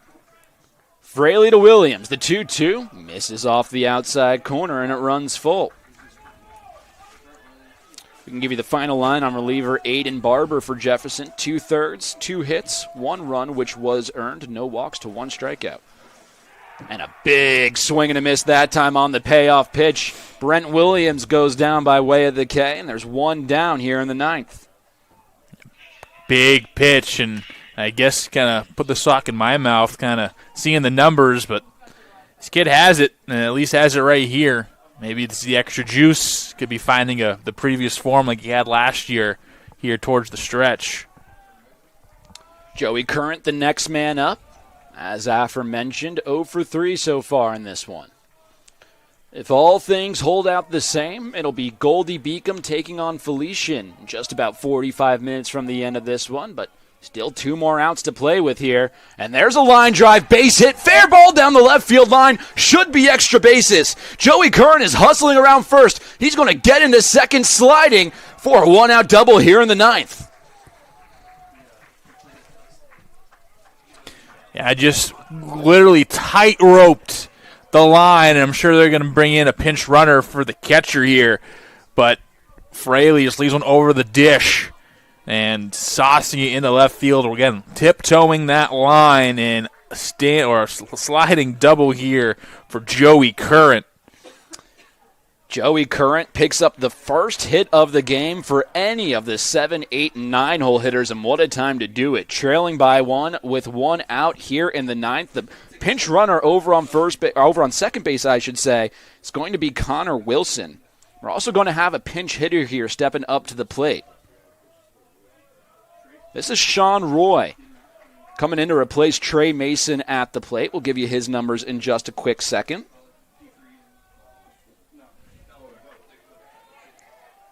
I got you, Max. Roy. Thank you. Freshman, 274 hitter, 788 OPS, 18 walks, 20 strikeouts, is 14 for 14 stealing bags, just 7 extra base hits, all doubles as a CACC Rookie of the Week under his belt this year, and looking for a big moment to cap off his rookie campaign. Had a good game here at Municipal Stadium back in April, tries to square it around, but ends up popping it up foul and out of play on the first pitch he sees.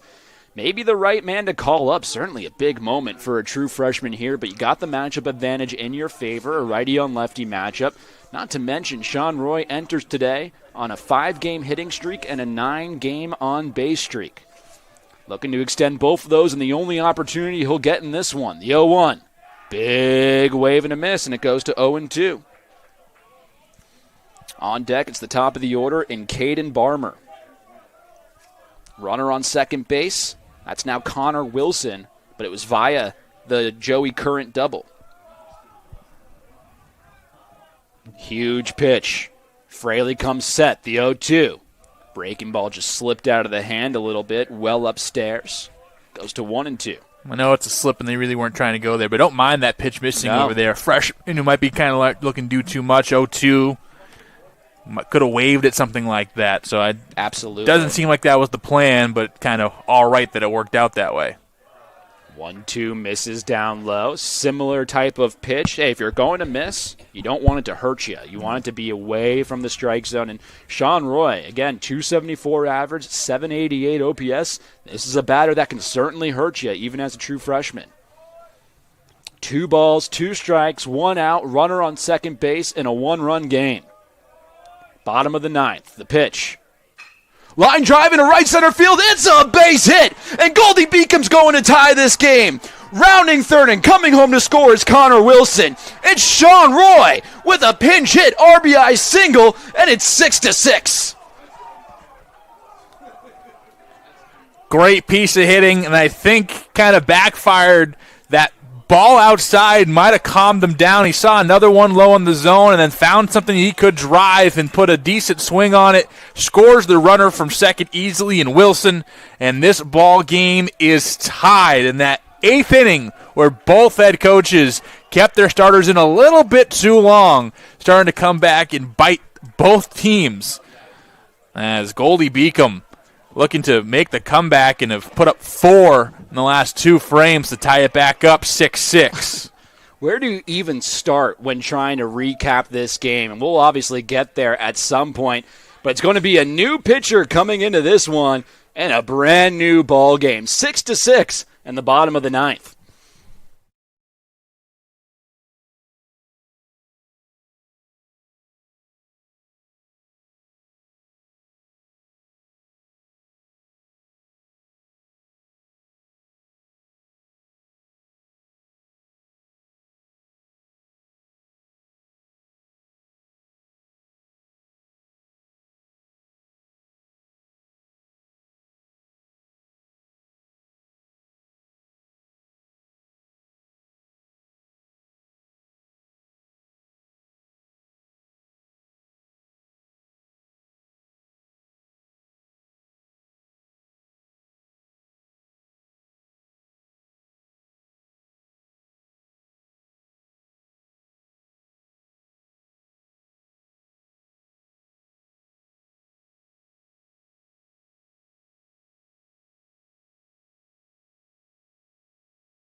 New pitcher stepping up to the mound in what is now a brand new ball game here in the bottom of the 9th. It's the 5'8", 185-pound right-hander out of Oakdale, New York, a two-way player, Kevin Baez, stepping up to the bump. 13th appearance on the mound this year for Jefferson. He's got an 8.50 ERA, 1 save, and 42 1/3 innings of work this year. It's going to be a runner on first base, I should say. That's Sean Roy still in there after his just insanely clutch pinch hit RBI single to tie the game. And we're back up to the top of the order in Caden Barmer. Yeah, only 1 appearance all year. Baez has given up less than 2 runs. It was a pretty good 4-inning outing the very beginning of the year. Runner takes off on the first pitch. Here comes the throw down to second base. It's not even close. Great backup that time by Alexi Goldhill, the shortstop, to keep that from going into center field. But just like that, Goldey-Beacom has the game-winning run in scoring position. 15 for 15 for Sean Roy, swiping bags. He didn't waste any time as well. First pitch, and immediately wanted to take off. 0-1, and to Caden Barmer. Oh, he was a mile late on that fastball, and it goes to 0-2. Don't think he was expecting it, to say the least. He was aiming for my car out there, and I parked deep in the parking lot. I don't leave anything to chance. Now having to protect from the stretch. Anticipation, the 0-2. Oh, good job just staying alive there from Barmer, and it remains 0-2. Bee Gees levels of staying alive. That was a pitch he had no business getting to and able to just nick it. Barmer so far today, he's 0 for 2, but he's reached twice on a couple of walks, and one of them was an 8-pitch at bat. This is the fourth. And he hits a high drive into deep right field. Ranging back is Beato Toro looking up, and this one is gone! A walk-off home run for Caden Barmer, and Goldey-Beacom advances.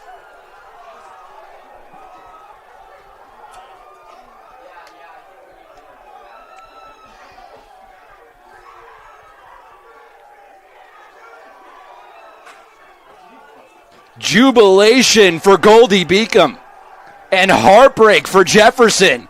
And one of the best games you will see all year. It ends with the Lightning taking it 8-6 thanks to Caden Barmer's walk-off 2-run shot. And Lightning strikes here in the ninth. 3 runs to win this one. Sets up Thomas Jefferson University versus Felician up next. But goodness, not many more better moments in your baseball life than what Barmer just did right there. That is special.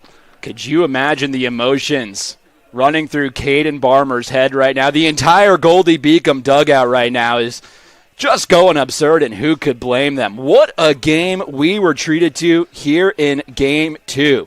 We'll have our post-game show coming up in just a little bit. It's an 8-6 victory in favor of the Lightning. One of the most thrilling games you'll see all season. And we got Game 3 coming up in just a little bit. But first, our post-game show. So you've been watching Post University Baseball Network.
All right, welcome back to the CACC second round in this tournament championship. One of the best games you will see all year. And I'm here with the true freshman, Sean Roy. And what a moment that was for you in that ninth inning, pinch hit, game-tying single in the ninth. Just walk us through the at-bat, walk us through the emotions you were feeling at the time.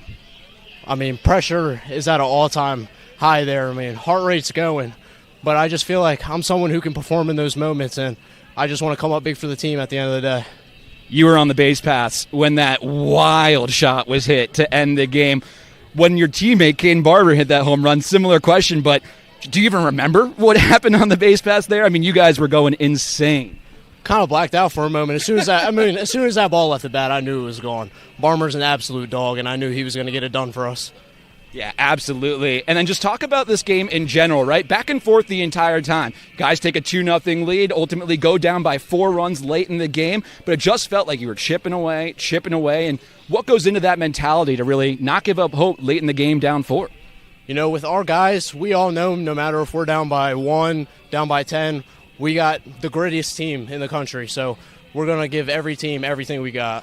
Awesome. Well, thank you so much. Really appreciate the time. And we're going to talk to the man, the myth, and the walk-off hero next, Caden Barber, in just one moment.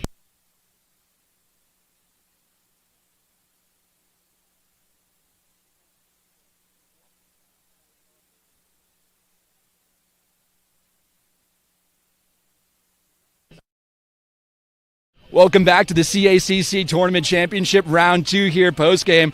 I'm with the man who just hit the moonshot, Caden Barber, that walk-off home run. What a game this was from start to finish today. You guys had the lead, went down by 4 at a certain point, and you just put the nail in the coffin. Tell me how good that felt. What was the approach at the plate? And do you even remember rounding the bases? No, I don't remember rounding the bases, but our approach all game was seeing somebody up, regardless of who the pitcher was. I fouled off 2 heaters up. Kind of assumed he was going to go curveball. If he went fastball, I was just going to try to foul it off. But he left the curveball up, and I just put a good swing on it. Man, talk about a big moment in this game. You guys are down 4, it's your way back, down 1 in the ninth inning, down to your final outs in this game. Do you live for that pressure? I mean, it obviously seems like you live for that pressure, but was this a moment you have, dreamed of, so to speak, coming up? Yeah, all offseason I was, manifesting it. Sip Drake is a good mental guy I go to. Or just see on Instagram, and he talks about just visualizing yourself in these moments. And I've done this 1,000 times already, so just putting a good swing on the ball is all I need to do.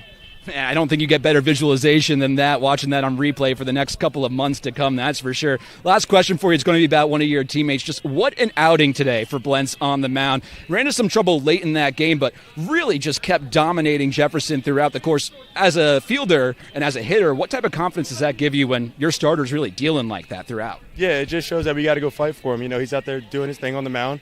We got to go put up some numbers on the scoreboard for him. Little crosstown rivalry tomorrow between you guys and Wilmington University. You guys excited for that? Any notes heading into that game? Yeah, it's just another game on the schedule. We got to go beat them, got to go through them. They're not above us, they're not behind us, they're right with us. So let's go win.